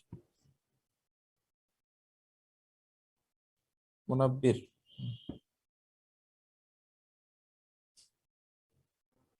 জি স্যার, রেকর্ডিং হচ্ছে। ওকে, থ্যাংক ইউ। দেখো লেট অফ, তোমরা তাহলে ওই আমাদের বিটআপটা একটু মানে পিকিং এবং বিটআপটা ওদেরকে একটু ব্রিফ করো যারা ক্লাসে ছিল তারা, কেমন? কঠিন কিছু না, আমি এগুলো পড়াইছি, যেহেতু পিকিংটা পুরোটাই আমাদের আগেও ছিল, just over picking under picking ল্যাবেও দেখাইছি, অসুবিধা নাই, এগুলো বুঝতে পারবো আশা করি, এবং ভিডিওগুলো ক্লিয়ার একদম, মানে অ্যানিমেশন গুলো যেগুলো ছিল ওগুলো। তো এইগুলো সহজ জিনিস, জাস্ট লেট অফ মেকানিজমটা হচ্ছে আমাদের যে ওয়ার্পিয়ানের যে আনউইন্ডিংটা হচ্ছে, এই যে এই আনউইন্ডিং এর প্রসেসকে আমরা বলতেছি লেট অফ মোশন, অর্থাৎ উইভিং জোনে আমাকে কন্টিনিউয়াস এবং একটা ইউনিফর্ম টেনশন মেনটেন করে আমাকে আনউইন্ডিং করতে হবে, অর্থাৎ ওয়ার্পিয়ান সাপ্লাই দিতে হবে বিম থেকে। এই আনউইন্ডিং এর প্রসেসটাকে আমরা বলতেছি লেট অফ মোশন। এটা ডিপেন্ড করতেছে অনেক সময় আমাদের টেক আপের উপর, দ্যাট মিনস পিপিআই যে সিলেক্ট করতেছে সেই পিপিআই এর উপরে। যখন পিপিআইটা কম থাকে অর্থাৎ টেক আপ রেট বেশি থাকে, তখন আমাকে লেট অফ রেটটাও বাড়িয়ে দিতে হয়, এবং এটাকে সবসময় একটা সার্টেন টেনশন মেনটেন করতে হয়, নির্দিষ্ট একটা টেনশন মেনটেন করে সবসময় সাপ্লাই দিতে হবে।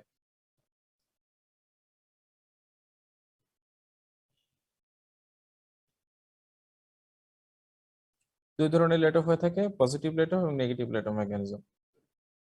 ভালো লেট অফ চাইলে আমাকে যে সমস্ত কন্ডিশন মানে মেনটেন করতে হবে, যে কন্ডিশনগুলো থাকা দরকার ইকুয়াল এন্ড ইউনিফর্ম টেনশন থাকতে হবে, যেটা কিনা কনভেনশনালে পসিবল ছিল না। মডার্নে এটা খুবই ইজিলি এটা মেনটেন করা হচ্ছে।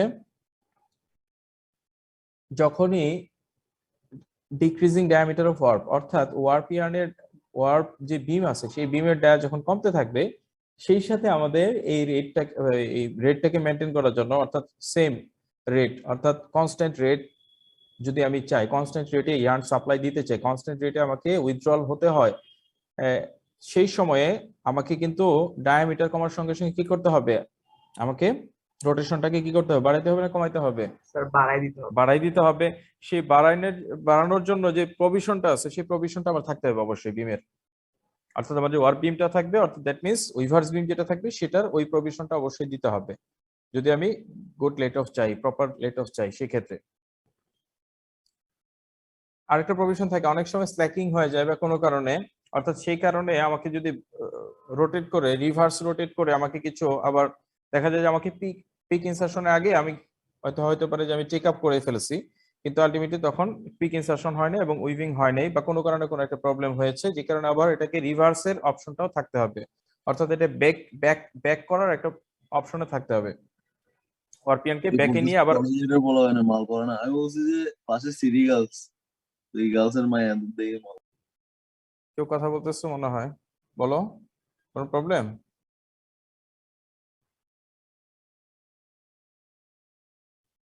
কারো প্রশ্ন থাকলে বলো।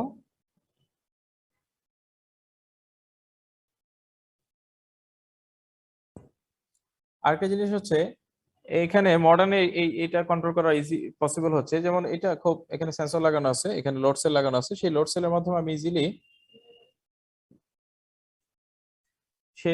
মাধ্যমে আমি এটাকে ইজিলি কন্ট্রোল করতে পারি, যে আমাদের যে ওয়ারপিয়ানের যে টেনশনটা আছে সেই ইউনিফর্ম টেনশনের মাধ্যমে আমি মানে লোড সেলটা ওখানে একটা আমাদের আছে, রোলার আছে, যে ব্যাকরেস্ট রোলার, সেই ব্যাকরেস্ট রোলারের সাথে সেই লোড সেলটাকে সেট করা আছে।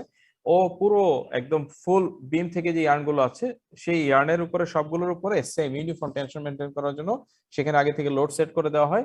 সেই লোডটা এখন মডার্ন লুমে ইজিলি মেনটেন করা হচ্ছে, কিন্তু কনভেনশনালে যেটা করতো ম্যানুয়ালি এটা করা হয়তো, ম্যানুয়ালি বাই হ্যান্ড হাতের মাধ্যমে এটা সেন্স করতো, যে উইভার যারা ছিল তারা এটাকে সেন্স করে এই লোডটাকে কম বেশি করতো। সেই কারণে আমাদের যে কনভেনশনাল লুমের যে ফেব্রিক গুলো তৈরি হয় সেটার মানে দেখা যায় যে আমার ফাইনাল যে অ্যাপারেন্সটা যেটা হয়, অর্থাৎ ফেব্রিকের যে টেক্সচারটা, সেই টেক্সচারটা আমাদের মডার্ন লুমের যে ফেব্রিকটা হয় সেটার মতো হয় না, কিছুটা ভেরিয়েবল হয়ে যায়, কারণ এখানে টেনশন ভেরিয়েশন থাকে। তো এটা এখানে বলা হয়েছে যে লিটল ভেরিয়েশন অফ ডায়ামিটার, অর্থাৎ ডায়ামিটার যে লিটল ভেরিয়েশন হচ্ছে আমাদের অর্থাৎ বিমের, সেটাও আমাকে সেন্স করতে হবে, এখানে সেন্স করে আমাদের রোটেশনটা চেঞ্জ করতে হবে, তা না হলে ইউনিফর্ম টেনশন পাবো না আমরা। রিকোয়ারমেন্টস অফ লেট অফের যে সমস্ত রিকোয়ারমেন্টস প্রয়োজন হয়, যেটা বললাম, ইকুয়াল এবং ইউনিফর্ম টেনশন লাগবে, ওয়ার্কশিট লেন্থ যখন চেঞ্জ হচ্ছে তখন এটাকে অ্যাডজাস্ট করার অপশন থাকতে হবে।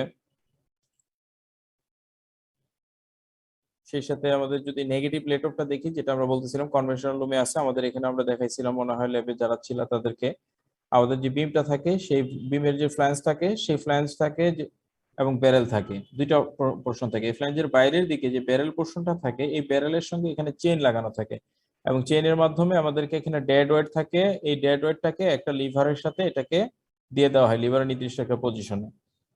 এবং এই লিভারের পজিশনটার কারণেই মূলত দেখো এখানে আমরা ঘুড়ি উড়াইছি না, ঘুড়ি যে নাটাই থাকে, নাটাইটাকে যদি আমি দুই পাশে গ্রিপ করে রাখি আর কেউ একজন শক্তভাবে গ্রিপ করে থাকলাম, কেউ একজন আমাকে উইথড্রল করতে যাচ্ছে ঘুড়ির সুতাগুলো, অর্থাৎ নাটায় যে সুতাটা আছে সেটা উইথড্রল করতে যাচ্ছে, দুই পাশে আমি এটাকে গ্রিপ করে রাখছি, তাহলে কি হবে আলটিমেটলি ওই ইয়ার্নটা যখন একটা নির্দিষ্ট টেনশন ওটার উপর পড়বে একটা নির্দিষ্ট সময় এটা ব্রেক করবে, যখন ও আর লোডটা বেয়ার করতে পারবে না তখন কিন্তু আলটিমেটলি ব্রেক করবে। তো যদি আমি এটাকে লুজ করে দিই, ও যখন টানতেছে একটা নির্দিষ্ট টেনশন মেনটেন করে, তো যখন এটা ডায়ামিটার কমতেছে এবং আস্তে আস্তে আমি লুজ করে দিচ্ছি, তো কি হবে তখন ওই ইউনিফর্ম টেনশনেই মোটামুটি একদম অ্যাকুরেট হবে না, কিন্তু মোটামুটি ইউনিফর্ম টেনশনে এটা থেকে উইথড্রল হইতে থাকবে।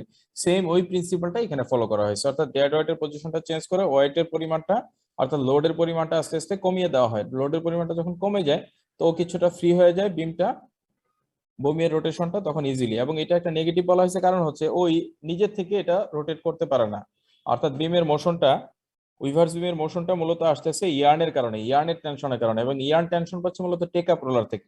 অর্থাৎ টেক আপ রোলার যখন সামনের দিকে টেক করতেছে ফেব্রিকটাকে, তো এই ফেব্রিকের টেক আপের কারণে এই টেনশনটা মূলত আমাদের ইয়ার্নের উপরে আসতেছে।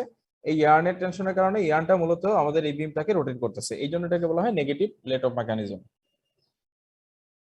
এবং এখানে একটা দেখো যে স্টার্ট থাকে বি, এবং এখানে একটা ডেড ওয়েট আছে দেখো এ দেওয়া আছে, এবং একটা হুকের মাধ্যমে এটা কানেক্টেড থাকে সি, এবং ডিটাকে বলা হয়েছে দেখো একটা ব্যারেল আছে, দুই পাশে দুই ব্যারেলটাকে ডি বলা হয়েছে। ব্যারেলের উপরে এটা চেইনের মাধ্যমে মূলত এটাকে কানেক্টেড করে দেওয়া হয়। অ্যাকচুয়াল ফিগারটা হচ্ছে এরকম।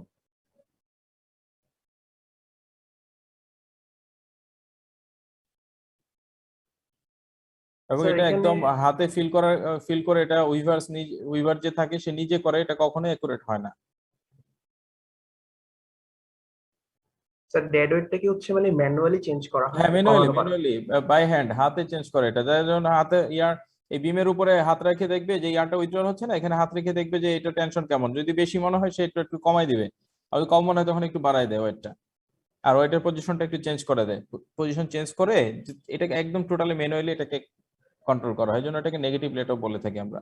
পজিটিভের ক্ষেত্রে যেটা করবে ও জাস্ট সেন্স করবে, ওর যখন ডায়ামিটার কমতে থাকবে অর্থাৎ আলটিমেটলি বিমের ডায়ামিটার কমতে থাকবে, তখন ওই পজিটিভ সেন্স করবে, মেকানিক্যাল সেন্সর হোক অথবা ইলেকট্রনিক সেন্সর হোক, যে কোনো সেন্সরের মাধ্যমে এটা ফিল করবে, ফিলার সেখান থেকে এটা রোটেশনটাকে বাড়িয়ে দিবে। বিমের রোটেশনটা সেম ওয়েতে ক্যালকুলেশন করে যতটুকু প্রয়োজন এই পরিমাণ বাড়িয়ে দিবে, সেম ওয়ার্ক টেনশন মেনটেন করার জন্য। আমি যদি দেখি, চলো পজিটিভ লেট অফটা দেখি, এখানে জাস্ট হাতে আঁকা ফিগার দেওয়া হয়েছে বুঝার সুবিধার জন্য, তা নাহলে মেশিনে ফিগার গুলো অনেক ডিফিকাল্ট, জটিল। এখানে খুব সিম্পলি দেখানো হয়েছে।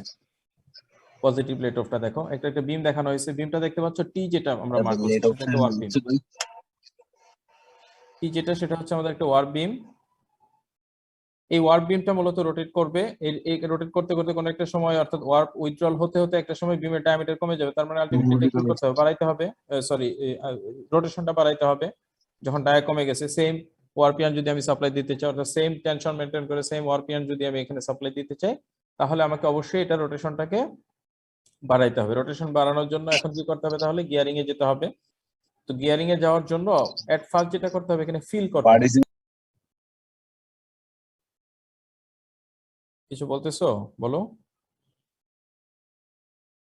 সরি শুনতে পাচ্ছ তোমরা আমাকে?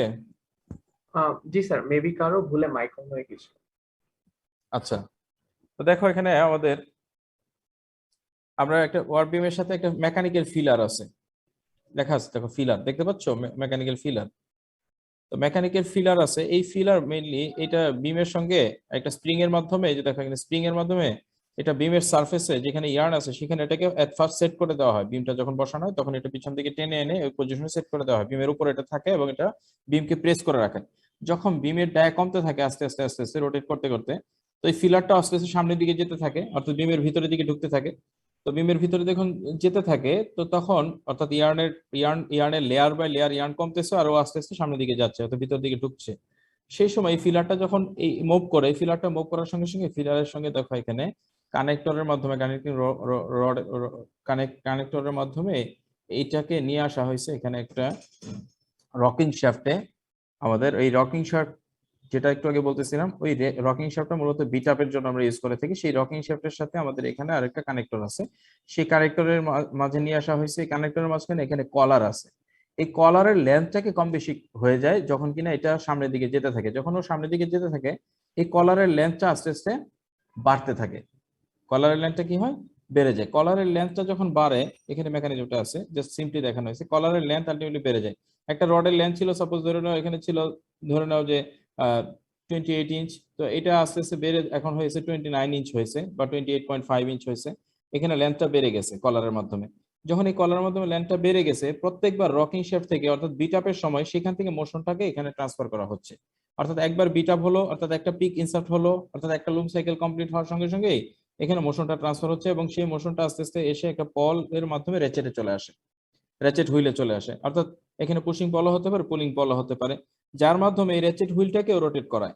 রেচেট হুইলটা রোটেট করলে রেচেট হুইলের সাথে দেখো এখানে আমাদের ওর্ম হুইল আছে, এই ওর্ম হুইলটা তখন রোটেট করতে থাকে এবং এই ওর্ম হুইলটা যখন রোটেট করে এই ওর্ম হুইল থেকে বিম ড্রাইভিং হুইলে মোশনটা ট্রান্সফার হয় গিয়ারিং এর মাধ্যমে। জাস্ট শ্যাফট এবং গিয়ারের মাধ্যমে। তো বিম ড্রাইভিং হুইল যখন রোটেট করে, এখানে বিম হুইল আছে, এই বিম হুইল ঘুরলে এই বিমটা ঘুরে। তো যখনই এই লেন্থটা বেড়ে যায়, রকিং শ্যাফট তার আগের মতোই প্রত্যেক লুম সাইকেলে যতটুকু মুভ করার রোটেট করতেছে, এবং প্রত্যেকবারই এখানে যে আমাদের যে কানেক্টর আছে সেই কানেক্টরটাও আলটিমেটলি মুভ করতেছে প্রত্যেকবারই, এবং ওর রোটেট করা ও মুভ করার কারণে আমাদের এই যে পল আছে এই পলটাও মুভ করতেছে সামনে পিছনে, টু এন্ড ফ্রো মুভ করতেছে। টু এন্ড ফ্রো মুভ করার কারণে পলের সঙ্গে যে র্যাচেট হুইল আছে সেটাও আলটিমেটলি হুইলের টিচ সংখ্যাও ঘুরতেছিল। তো যখন সাপোজ ধরে নিলাম এখানে যখন এই বিমের ডায়া যখন পুরো ফুল বিম ছিল, ফুল উইডথের বিম ছিল, তখন যা ছিল যখন হাফ হয়ে গেল, তখন ধরে নিলাম যে এখানে একটা লেন্থ, নির্দিষ্ট পরিমাণ লেন্থ বেড়ে গেল, এবং রকিং শিফট আগের মতোই সে প্রত্যেক লুম সাইকেলে একবার রোটেট মানে একবার ঘুরতেছে, একবার টু এন্ড ফ্রো মোশন দিচ্ছে রকিং শিফট। এবং টু এন্ড ফ্রো মোশন দেওয়ার কারণে আমাদের এই কানেক্টর যেটা আছে কানেক্টরটাও সামনের দিকে যাচ্ছে, এবং এই পলের মাধ্যমে এই র্যাচেট হুইলটাকে টান দিতেছে অথবা ধাক্কা দিতেছে, পুশিং পল অথবা পুলিং পলের মাধ্যমে, এবং এই হুইলটাও রোটেট করতেছে। ইতিপূর্বে যখন ফুল বিমের যখন ফুল ডায়ামিটার ছিল, তখন যে পরিমাণ এই পলটা মানে সামনের দিকে যেত অথবা পিছনের দিকে যেত, যখন এটা অর্ধেক হয়ে গেল তখন আলটিমেটলি হয়তো আগে 1 টিথ ছড়াইতো, এখন প্রায় 2 টিথ বা 3 টিথ পরিমাণ সরাবে, অর্থাৎ জোরে টান দেবে যাতে 2 বা 3 টিথ পরিমাণ র্যাচেটের হুইল রোটেট করে। তো এইটা ডিপেন্ড করতেছে আমাদের এই ফিলারের উপর, অর্থাৎ ফিলারটা যখন মুভ করতেছে, ফিলার মুভ করার সঙ্গে সঙ্গে কলারের লেন্থ বেড়ে যায়, কলারের লেন্থ বেড়ে যাওয়ার সঙ্গে সঙ্গে আমাদের এই র্যাচেট হুইলের টিচ সংখ্যা ঘুরতেছিল যে পলের মাধ্যমে, পলের পুলিং অথবা পুশিং ফোর্স বেড়ে যায়, যে কারণে আমাদের এখানে র্যাচেট হুইলটাও বেশি ঘুরতে থাকে। র্যাচেট হুইল বেশি হলে একের পর এক এখানে ড্রাইভার বাই ড্রিভেনের মাধ্যমে আমাদের ওর্ম হুইল আছে, দেন বিম ড্রাইভিং হুইল আছে এবং বিম হুইল আছে, সেটা থেকে আমাদের এই বিমের রোটেশনটাও তখন বেড়ে যায়। অর্থাৎ এই ফিলারের মাধ্যমে ফিল করা হচ্ছে যে বিম কতটুকু কমতেছে, সেই হিসেবে এখানে লেন্থ বাড়তেছে, লেন্থ বাড়ার সঙ্গে সঙ্গে আমাদের র্যাচেট হুইলের রোটেশনটাও বাড়ানো হচ্ছে, সেই সাথে আমাদের বিম ড্রাইভিং হুইল হয়, বিম হুইলের রোটেশন বাড়ানো হচ্ছে, বিমটাও রোটেশনও বেড়ে যাচ্ছে। এই প্রিন্সিপালটা ফলো করা হয় আমাদের যত পজিটিভ লেট অফ আসে সেই ক্ষেত্রে। কারো প্রশ্ন থাকলে বলো। স্যার এখানে কি তাহলে কলারটা হচ্ছে একটা প্যাসেজের মতো কাজ করতেছে, মানে হ্যাঁ, কলারটাকে সে গ্র্যাব করে কলারটা একটা রাখছে? প্যাসেজের মতো, এখানে জাস্ট একটা শ্যাফটের মাঝখানে একটা কলার পজিশন সেট করা আছে। এটা তোমার ধরো লেন্থ কম বেশি করা যায়, লেন্থ কম বেশি করলে ওই শ্যাফটের মাঝখানে, এখানে কিন্তু এখানে শুধু যেরকম দেখানো আছে এরকম না, এখানে কিন্তু শ্যাফট এখানে শ্যাফটের মাথা শেষ, এখানে শ্যাফটের মাথা আবার শুরু, অর্থাৎ শ্যাফট যেটা আছে এটা কিন্তু একদম একটা শ্যাফট না, এখানে শ্যাফটের মাথাটা এখানে শেষ হয়ে গেছে, আবার এখানে শুরু হয়েছে, আর এখানে একটা বক্স টাইপের থাকে কলারটা, জাস্ট সিম্পলি এখানে দেখানো আছে এইভাবে। এটা যদি আমি দেখি কলারটা হবে অনেকটা এরকম বক্সের মতো, এরকম একটা বক্স থাকে, বুঝছো?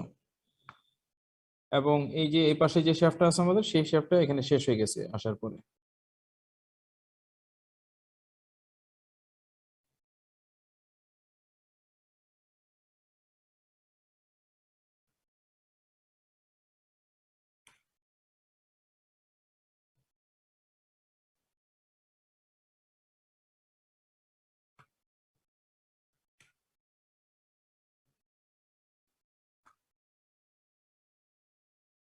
কিছুটা বুঝতে পারছো? শ্যাফটটা এরকম থাকে এবং কলারটা এরকম থাকে, কলারের লেন্থ এটা কম বেশি করে যাতে বক্সের সাইজটা এটা ছোট বড় হয়। যখন বক্সের সাইজটা ছোট হইতে থাকে, মানে এটা আলটিমেটলি যখন শুরুতে স্টার্টিং এ এটা ছোটই থাকে, যখন আলটিমেটলি এটা ফিলারটা নিচে নামতে থাকে তখন এই বক্সের সাইজটা বড় হইতে থাকে এবং দুই প্রান্ত দূরে সরতে থাকে, এবং টোটালি এই যে কানেক্টর আছে এটা লেন্থটা বেড়ে যায়। লেন্থ বেড়ে গেলে যে পলটা যে আগে যদি 1 টিথ ছড়াইতো হুইলের, তো এখন দুই টিথ, 2.5 টিথ বা 3 টিথ অ্যাকর্ডিং টু তার ক্যালকুলেশন অনুযায়ী সে পরিমাণ সরাবে, এবং সরানোর কারণে আমাদের রোটেশনটা বেড়ে যাবে, এবং ওর্ম হুইলের রোটেশন বাড়বে, বিম ড্রাইভিং হুইলের রোটেশন বাড়বে, বিম হুইলের রোটেশন বাড়বে, আলটিমেটলি বিমের রোটেশনটাও বেড়ে যাবে। বুঝতে পারছো কিনা? জি স্যার, এখন কি এটা হচ্ছে আমাদের পজিটিভ লেট অফ মেকানিজম। এটা যেরকম মেকানিক্যালি করা হচ্ছে মডার্নের ক্ষেত্রে, এখানে মেকানিক্যালি না করে এখানে ইলেকট্রনিক আমাদের লেট অফ মেকানিজম, যেটা ইলেকট্রনিক লেট অফ মেকানিজম, এখানে দেখো দুইটা এই যে অল্টারনেটিভ সেন্সর লাগানো আছে, অর্থাৎ এখানে সেন্সর আছে, সেই সেন্সর এখানে কি পরিমাণ বিমের উপর টেনশন আছে সেটা আলটিমেটলি মেজার করতেছে, এবং সেই মেজারমেন্ট অনুযায়ী যখন লোড বেড়ে যায় লোড সেল তখন লোডটা ক্যালকুলেশন করে এইটা মূলত আমাদের সার্ভো মোটর থাকে, লেট অফ বিম থাকে, বিমের ভিতরে সার্ভো মোটর থাকে, সার্ভো মোটরের মাধ্যমে এই সার্ভো মোটরের স্পিডটাকে কমায় দেয়, অর্থাৎ যে রোটেশনটা আগে ছিল সেই রোটেশনটাকে কমানোর দরকার পড়ে কমাই দিবে, আর যদি বাড়ানোর দরকার পড়ে বিম যখন কমে যাচ্ছে তো বাড়িয়ে দিবে। অর্থাৎ এখানে লোড ক্যালকুলেশন করে সিপিইউ তে এই ইনস্ট্রাকশনটা চলে যাবে কন্ট্রোল সার্কিটের মাধ্যমে, মূলত এই আরপিএমটাকে মডার্নে কন্ট্রোল করা হয়, কিন্তু এখানে কিছু দেখা যায় না। তো কনভেনশনালে অর্থাৎ যে আমাদের মেকানিক্যালটা ছিল সেখানে টোটালটা এইভাবে দেখা যাচ্ছিল, ক্লিয়ারলি বোঝা যাচ্ছিল সেখানে যে কি হয় এখানে ঘটনাগুলো।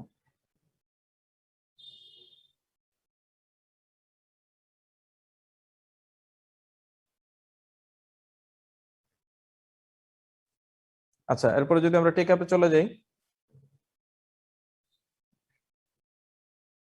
টেক আপ মোশনটা হচ্ছে যে functional take up motion is draw a fabric to the cloth roller graduate, এটা রেগুলারলি অর্থাৎ কন্টিনিউয়াস হইতে হবে, regularly as it is woven, woven হওয়ার সঙ্গে সঙ্গে কন্টিনিউয়াসলি, অর্থাৎ ওভেন যখনই হচ্ছে এক পিক ওভেন হওয়ার সঙ্গে সঙ্গে এটাকে টেক আপ রোলারের মাধ্যমে এটাকে ফুল করে সামনের দিকে নিয়ে আসতে হবে, দেন এটাকে একটা ক্লথ রোলারে জড়াইতে হবে। তো টেক আপের জন্য আলাদা একটা রোলার থাকে, সেটাকে আমরা বলে থাকি take up roller. Take up হওয়ার পরে দেন যে রোলারটাতে জড়াবে ফেব্রিক সেটাকে আমরা বলে থাকি ক্লথ রোলার। এবং যে ফেব্রিকের যে টেক্সচার আছে, অর্থাৎ যে ওভারঅল যদি আমরা যদি একটা ফেব্রিকে দেখি যে আউটলুক যেটা আছে, সেই টেক্সচারটা মেইনলি ডিপেন্ড করে আসলে ইপিআই এবং পিপিআই এর উপর। এটাকে ইপিসিও বলা হয় অথবা পিপিসিও বলা হয়, পিক্স পার সেন্টিমিটার অথবা এন্ডস পার সেন্টিমিটার, দুইভাবে ক্যালকুলেশন করা হয়, দুইভাবে অনেক সময় ডাটাটা দেওয়া থাকবে তোমাদের জন্য।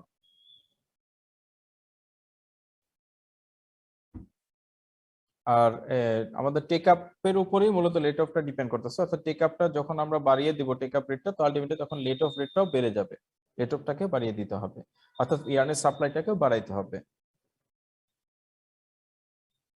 টেক আপটা করা হয় to wind the woven cloth on the cloth roller with the progress of weaving, weaving এর প্রোগ্রেসের সঙ্গে সঙ্গে আমাদেরকে ক্লথ রোলারে ওভেন ফেব্রিকটাকে জড়াইতে হবে, এবং uniform pick density, that means picks per inch PPA অথবা পিক্স পার সেন্টিমিটার, এটাকে মেনটেন করতে হবে। এবং যেটা বললাম ইউনিফর্ম পিক স্পেসিংটাও হোল ফেব্রিকে যেন সেম থাকে, সেটার জন্য আমাদের মূলত ইউনিফর্ম টেক আপ দরকার। টেক আপকে আমরা যদি ক্লাসিফাই করি, ড্রাইভের উপর ডিপেন্ড করে নেগেটিভ পজিটিভ হতে পারে। ড্রাইভটা কিভাবে পাচ্ছে, according to motion of cloth roller, cloth roller মোশনের উপরে কন্টিনিউয়াস হতে পারে, অর্থাৎ ক্লথ রোলারটা যদি কন্টিনিউয়াস, অর্থাৎ যতটুকু টেক আপ করতেছে এতটুকু রোলারে জড়াই ফেলতেছে, সেটা হলো কন্টিনিউয়াস। আর ইন্টারমিটেন্ট হচ্ছে অর্থাৎ কিছু সময় পর পর, যে ঘড়ির কাটার মতো, অর্থাৎ কিছু সময় ওয়েট করে, 10 সেকেন্ড ওয়েট করবে, এরপর আবার করে, আবার 10 সেকেন্ডে যতটুকু ফেব্রিক হয় এটাকে আবার জড়ায়, এইভাবে যদি হয় অর্থাৎ ডিসকন্টিনিউয়াস হয়ে থাকে, সেটাকে বলা থাকে ইন্টারমিটেন্ট টেক আপ, অর্থাৎ ইন্টারমিটেন্ট ভাবে জড়াচ্ছে। According to drive given to cloth roller, indirect take up হতে পারে, ডিরেক্ট টেক আপ হতে পারে, দুই ধরনের টেক আপ হতে পারে। ইনডিরেক্টটা হচ্ছে কি, যেমন টেক আপ রোলারের সারফেস কনটাকে ক্লথ রোলারটাকে ঘোরানো হবে, অর্থাৎ সারফেস কনটাকে আমরা ওই যে ডিরেক্ট ড্রাইভ ইনডিরেক্ট ড্রাইভ করেছিলাম না ওয়াইন্ডিং এর ক্ষেত্রে, মনে আছে? সেম একই ভাবে যদি ক্লথ রোলারের মোশনটাও যদি এভাবে পাই, ডিরেক্ট পাই, তাহলে এটাকে আমরা বলি ডিরেক্ট টেক আপ, আর যদি ইনডিরেক্টলি হয় তাহলে ইনডিরেক্ট টেক আপ বলে থাকি। মেইনলি আমাদের দরকার হলো এই মেকানিজমের উপর ডিপেন্ড করে, 5 হুইল টেক আপ আছে, 7 হুইল টেক আপ আছে, 6 হুইলও আছে। তো 5 হুইল টেক আপ এবং 7 হুইল টেক আপটা আমরা করার চেষ্টা করব। 5টা হুইল ইউজ করা হয়, যেটা বলা হয় থাকে 5 হুইল টেক আপ। দেখো এখানে 5টা হুইল আছে, এই 5টা হুইল থেকে মোশনটা ট্রান্সফার করা হয়েছে কোথায়, আমাদের টেক আপ রোলার, যেটা আমরা বলছিলাম যে ইমারি হবে অথবা স্পাইকড হবে, এরকম হবে। ইমারি হতে পারে, ইমারি কোটেড হবে অথবা স্পাইকড হবে, যে কারণে ক্লথটা এখান থেকে মানে গ্রিপ অবস্থা থাকবে, এখান থেকে মানে ওটাকে ব্যাকে চলে না যাবে এখান থেকে। এই জন্য ইমারি কোটেড অথবা স্পাইক থাকে, যে কারণে এই রোলারটা থেকে যে ফেব্রিকটা এখানে আসবে সেটা রিভার্স হয়ে ব্যাকে চলে যায় না, স্লিপ করে না। তো এটার যে মোশনটা পাচ্ছে, যেখান থেকে ও ড্রাইভটা পাচ্ছে, সেইটুকুকে সেই কয়টা হুইলের মাধ্যমে পাচ্ছে সেটার উপর ডিপেন্ড করে এটাকে বলা হয় 5 হুইল অথবা 7 হুইল মেকানিজম। 5টা হুইল যদি থাকে তাহলে এটাকে বলা হয় 5 হুইল, যদি 7টা হুইল থাকে তখন এটাকে বলা হয় 7 হুইল টেক আপ মেকানিজম। এটা একটা পজিটিভ ইন্টারমিটেন্ট টাইপ, অর্থাৎ একটা নির্দিষ্ট সময় পর পর ঘুরতেছে, কারণ এখান থেকে মোশনটা ডিরেক্ট এখানে যাচ্ছে না। হ্যাঁ, কারণ আমাদের হুইল চেঞ্জ করার মাধ্যমে আমি এটার রেটটাকে কম বেশি করতে পারি, এবং এটা সার্কামফারেন্সটা নরমালি ফিক্স থাকে, এক এক লুমের জন্য এক এক রকম থাকবে।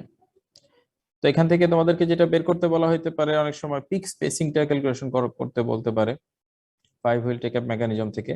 সেক্ষেত্রে সাপোজ তুমি যদি ধরে নাও যে এ হচ্ছে আমাদের একটা রেচেট হুইল, যদি এ হয়ে থাকে, যার পিচ সংখ্যা তোমাকে দেওয়া থাকবে 50। তো এই রেচেট হুইলের পিচ সংখ্যা যদি 50 হয়ে থাকে, তাহলে একটা লুম সাইকেলে যখন একটা লুম সাইকেল কমপ্লিট হবে, অর্থাৎ শেডিং হবে, পিকিং হবে, বিটা হবে, অর্থাৎ একটা লুম সাইকেলে এই এর একটা টিপ মাত্র ঘুরবে। এটা মূলত আসে সেই বিটাপের থেকে, বিটাপ মোশন থেকে, অর্থাৎ ওই যে একটু আগে দেখতেছিলাম না আমাদের যে বিট আপ হচ্ছিল সময় যে রকিং শ্যাফট আছে, রকিং শ্যাফটের মোশন, সেখান থেকে মূলত এই মোশনটাও আসতেছে। সামনের দিকে আসে এটা, আর ব্যাকে গেলে ওটা হলো লেট অফে চলে যায়, আর সামনের দিকে আসলে টেক আপে চলে আসে। তো টেক আপের প্রথমে রেচেট হুইল থাকবে এ যেটা টিথ সংখ্যা হচ্ছে 50। তো এর কোনো একটা টিথকে যদি ও যখন একটা বিট আপ হবে, তার মানে একটা টিথ পরিমাণ ও ঘোরাবে নরমালি। এই জন্যই পিক স্পেসিং ক্যালকুলেশন করার সময় আমরা যেটা বের করি, এর একটা টিথ ঘুরলে পরে এই 15 ইঞ্চি সার্কামফারেন্সের একটা টেক আপ রুলার কতটুকু মুভ করবে, সেটাই হচ্ছে আমাদের পিক স্পেসিং। বুঝতে পারছো কিনা এই টার্মটুকু বুঝতে পারছো? অর্থাৎ এ যে র্যাচেট হুইল আছে, র্যাচেট হুইলের একটা টিথ রোটেট করলে, একটা টিথ পরিমাণ সরলে, একটা টিথ পরিমাণ ঘুরলে আমাদের যে টেক আপ রোলার যে কিনা ফেব্রিকে টেনে সামনের দিকে নিয়ে আসতেছে, সেই টেক আপ রোলারের সার্কামফারেন্স যদি যা আছে সেটা কতটুকু ঘুরবে, অর্থাৎ কি পরিমাণ স্পেস অতিক্রম করবে, অর্থাৎ কি পরিমাণ সারফেস স্পিড হবে, অর্থাৎ সারফেস কতটুকু রোটেট করবে, সেটা আমাকে ক্যালকুলেশন করতে হবে। সেটা হলো পিক স্পেসিং, অর্থাৎ একটা পিক থেকে আরেকটা পিকের মাঝখানে যে গ্যাপ, সেটা হলো সেইটা পিক স্পেসিং। এইটা বুঝতে পারছো কিনা?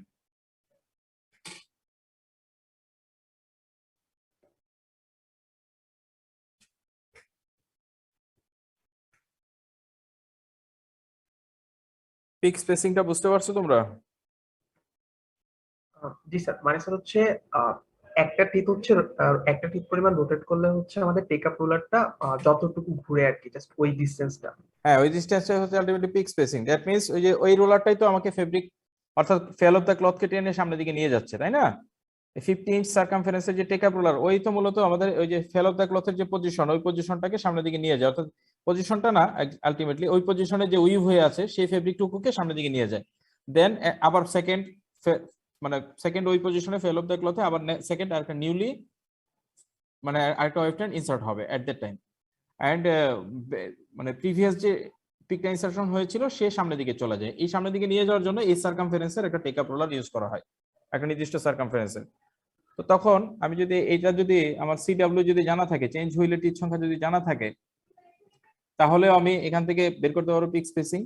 কিংবা যদি আমাকে বলা থাকে যে আমাকে এটা সার্কামফারেন্স দিয়ে দিচ্ছে এবং এটা টিথ সংখ্যা দেওয়া আছে, তখন যদি বলা হয় চেঞ্জ হুইলের টিথ সংখ্যা বের করো, তখনও আমি কিন্তু এখান থেকে বের করতে পারবো চেঞ্জ হুইলের টিথ সংখ্যা কত, যদি আমাকে বলে দেওয়া হয় যে পিপিআই এত হবে। তখন বুঝতে পারছো কিনা এটা থেকে পিক স্পেসিং বের করতে পারবো কিনা, ড্রাইভার বাই ড্রিভেন এই হিসেবে যদি বের করি আমরা।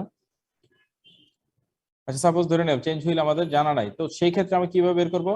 1/50, অর্থাৎ এক টিথ পরিমাণ ঘুরলো, 1/50 ঘোরার কারণে এটা যদি ড্রাইভার হয়ে থাকে, সিডব্লিউ 1/50 হবে। তার মানে তখন কি হবে, এর 1/50 রোটেশনের টোটাল কতটুকু পরিমাণ ঘুরতেছে, যদি আমি যাই ড্রাইভার বাই ড্রিভেনে হয়ে গেলে সিডব্লিউ বাই 120, আবার 120 যদি ঘুরে তো আলটিমেটলি সেম ভাবে তখন পরের শেফটে চলে আসলো। তার মানে তখন ড্রাইভার হয়ে গেল ই এবং ড্রিভেন হয়ে গেল কি এফ। ই আছে 15/75। তো এটা ঘোরার কারণে এই শেফটটা একই ভাবে ঘুরতেছে।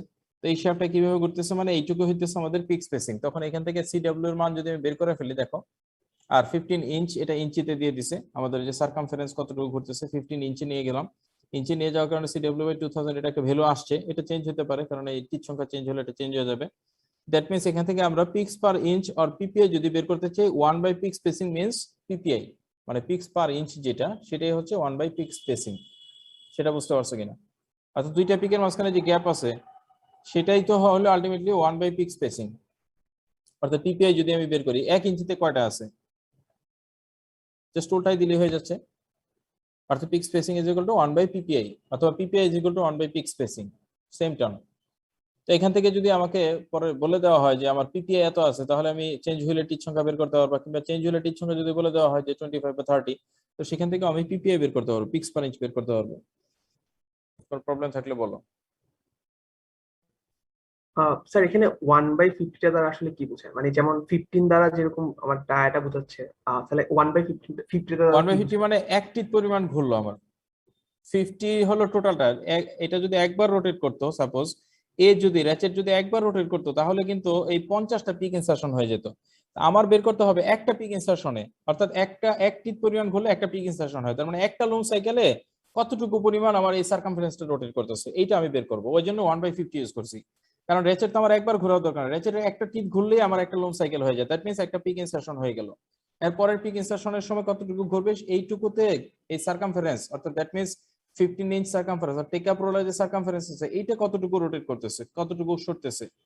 টোটাল তো এটা সার্কামফারেন্স হলো 15, কিন্তু কতটুকু সারফেস ভেলোসিটি কতটুকু পালো, মানে কতটুকু ডিসটেন্স অতিক্রম করলো এই 1/50, দ্যাট মিনস র্যাচেটের একটা টিথ অতিক্রম করার কারণে। সেটাই হলো আমার একটা পিক থেকে আরেকটা পিকের ডিসটেন্স। কারণ একবার বিটাপে এই টিথের একটা দাঁত সরবে, এর একটা দাঁত সরতেছে, অর্থাৎ 1/50 হচ্ছে ওর রোটেশন, এতটুকু রোটেট করলো। ফুল যদি রোটেট করতো তাহলে আমি কি করতাম, তাহলে কিন্তু টোটাল আমি এখানে কিন্তু কিছু নিতাম না, টোটালটাই থেকে যেত, অর্থাৎ কোনো আমার এটা ক্যালকুলেশনে আসতো না, 1/50 ক্যালকুলেশনে আসতো না, কারণ 1 হয়ে যেত তখন।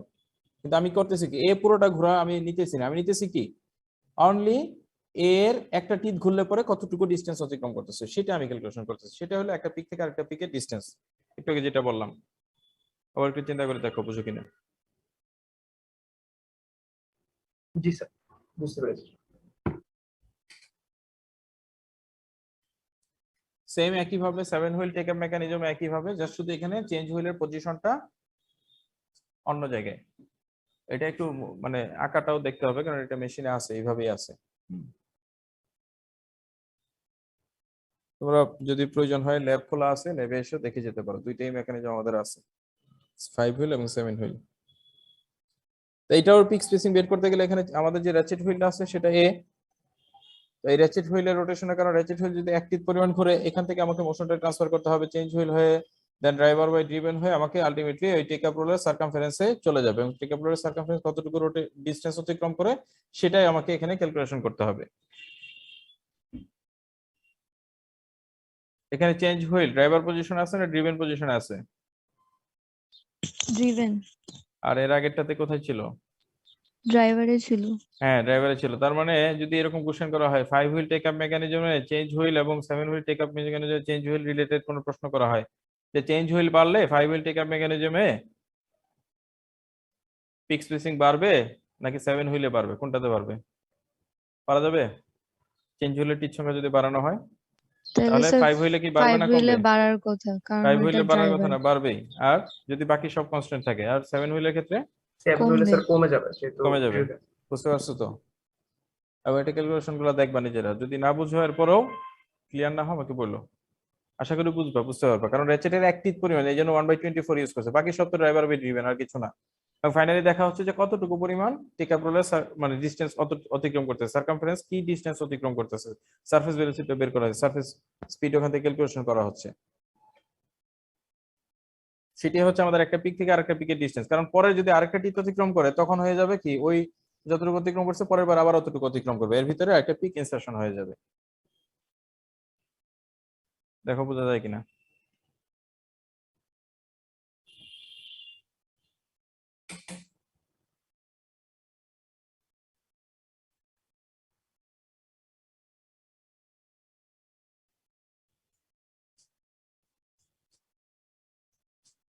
This is a positive intermittent motion.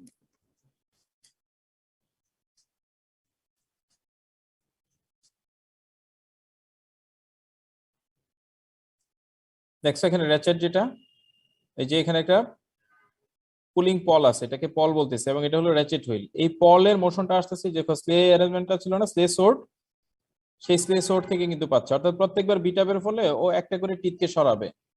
এই যে আমাদের এটার উপরে রিড লাগানো আছে, এটাই হলো বিটাপ মোশন। এই যে নিচে যে শ্যাফটটা সেটাই হলো আমাদের রকিং শ্যাফট। সেই রকিং শ্যাফটের সঙ্গে এই যে দেখো এখানে মাঙ্কি টেইল বলে এটাকে, এটার সঙ্গে একটা ইয়ে আছে আমাদের এখানে একটা পল লাগানো আছে, এই পলই মূলত আমাদের রেচেটটাকে মোশন দিচ্ছে। অর্থাৎ প্রত্যেকবার বিটাপে এই রেচেটের একটা দাঁতকে সরাইতেছে। Space tap oscillates to and fro. The take-up lever also moves similarly to and fro. Centra motion দিচ্ছে continuous. The take-up lever moves to the right. The pawl pulls one tooth of the ratchet wheel. প্রত্যেকবার বিটাপে একটা টুথকে সরাইতেছে।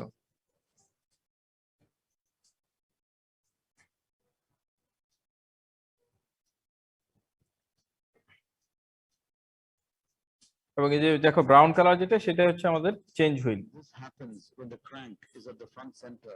This action rotates the other wheels and finally the emery roller. MRI roller বলতে take up রোলারটাকে বোঝাচ্ছে।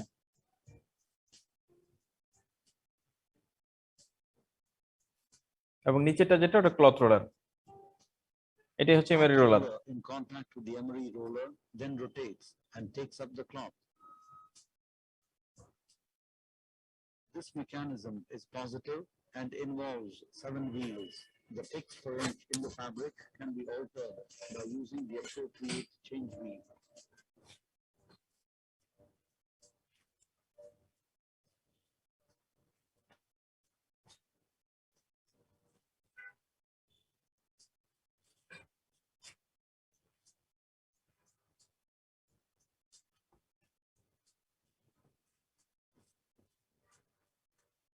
This mechanism is popular in industry because the number of teeth in the change wheel directly indicates the number of picks per inch in the cloth.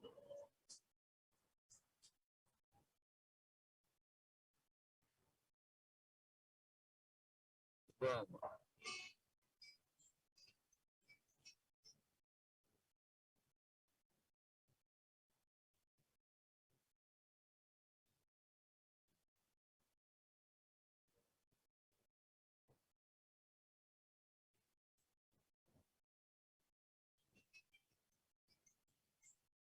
We can see here that the bottom shaft turns the bevel and bevel wheels.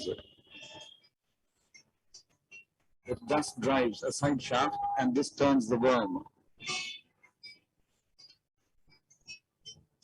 This action rotates the other wheels and finally the emery roller.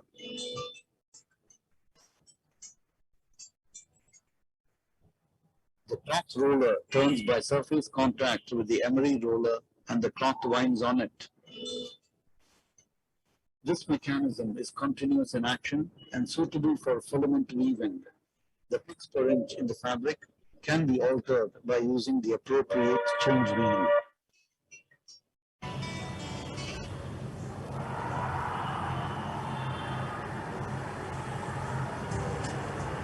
Finally, the emery roller in the fabric can be altered by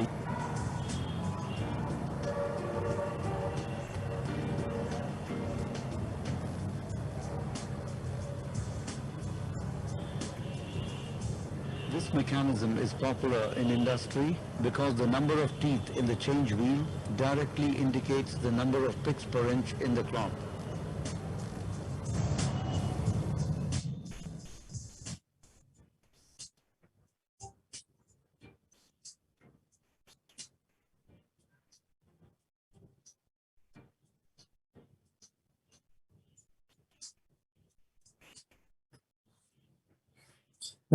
লুমের ভিতরে দেখলাম একটা এরকম দেখবে, লুমের সামনের সাইডে থাকে এই যে এটা হলো আমাদের ক্লথ রোলার এবং এটা টেকআপ রোলার। এই টেকআপ রোলারটাকে মোশন দিচ্ছে এখান থেকে। এটা হলো আমাদের 7 হুইল মেকানিজম। এখানে 7টা হুইল আছে, 1 2 3 4 5 6 7। এর পিছনে একটা ছোট একটা পিনিয়ন আছে, হুইলের মতোই আছে ব্যাক সাইড, যেখান থেকে মোশনটা ট্রান্সফার হচ্ছে। এই জন্য এটাকে বলা হয় 7 হুইল টেকে। 7 হুইলের ক্ষেত্রে সবচেয়ে বড় একটা ব্যাপার হলো এটার গিয়ার রেশিওটা এমন ভাবে সেট করা হয়েছে, চেঞ্জ হুইলের টিচ সংখ্যা হচ্ছে আমাদের পিকের সংখ্যার সমান, অর্থাৎ পিক ডেনসিটি পিপিআই যেটা সেটাই মেনটেন করে। কারণ হলো এই গিয়ার রেশিওটা যদি বাকিগুলো যদি সেম থাকে সেটার উপর ডিপেন্ড করতেছে। আর যদি এই গিয়ারগুলোর সংখ্যা যদি চেঞ্জ হয়ে যায় টিচ সংখ্যা, তখন কিন্তু আবার চেঞ্জ হয়ে যাবে। 7 হুইল 5 হুইলের পার্থক্যগুলো দেখো। বলো কারো কোনো কোশ্চেন থাকলে।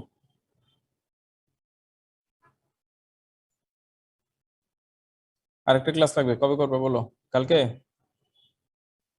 কালকে তো 16 ডিসেম্বর।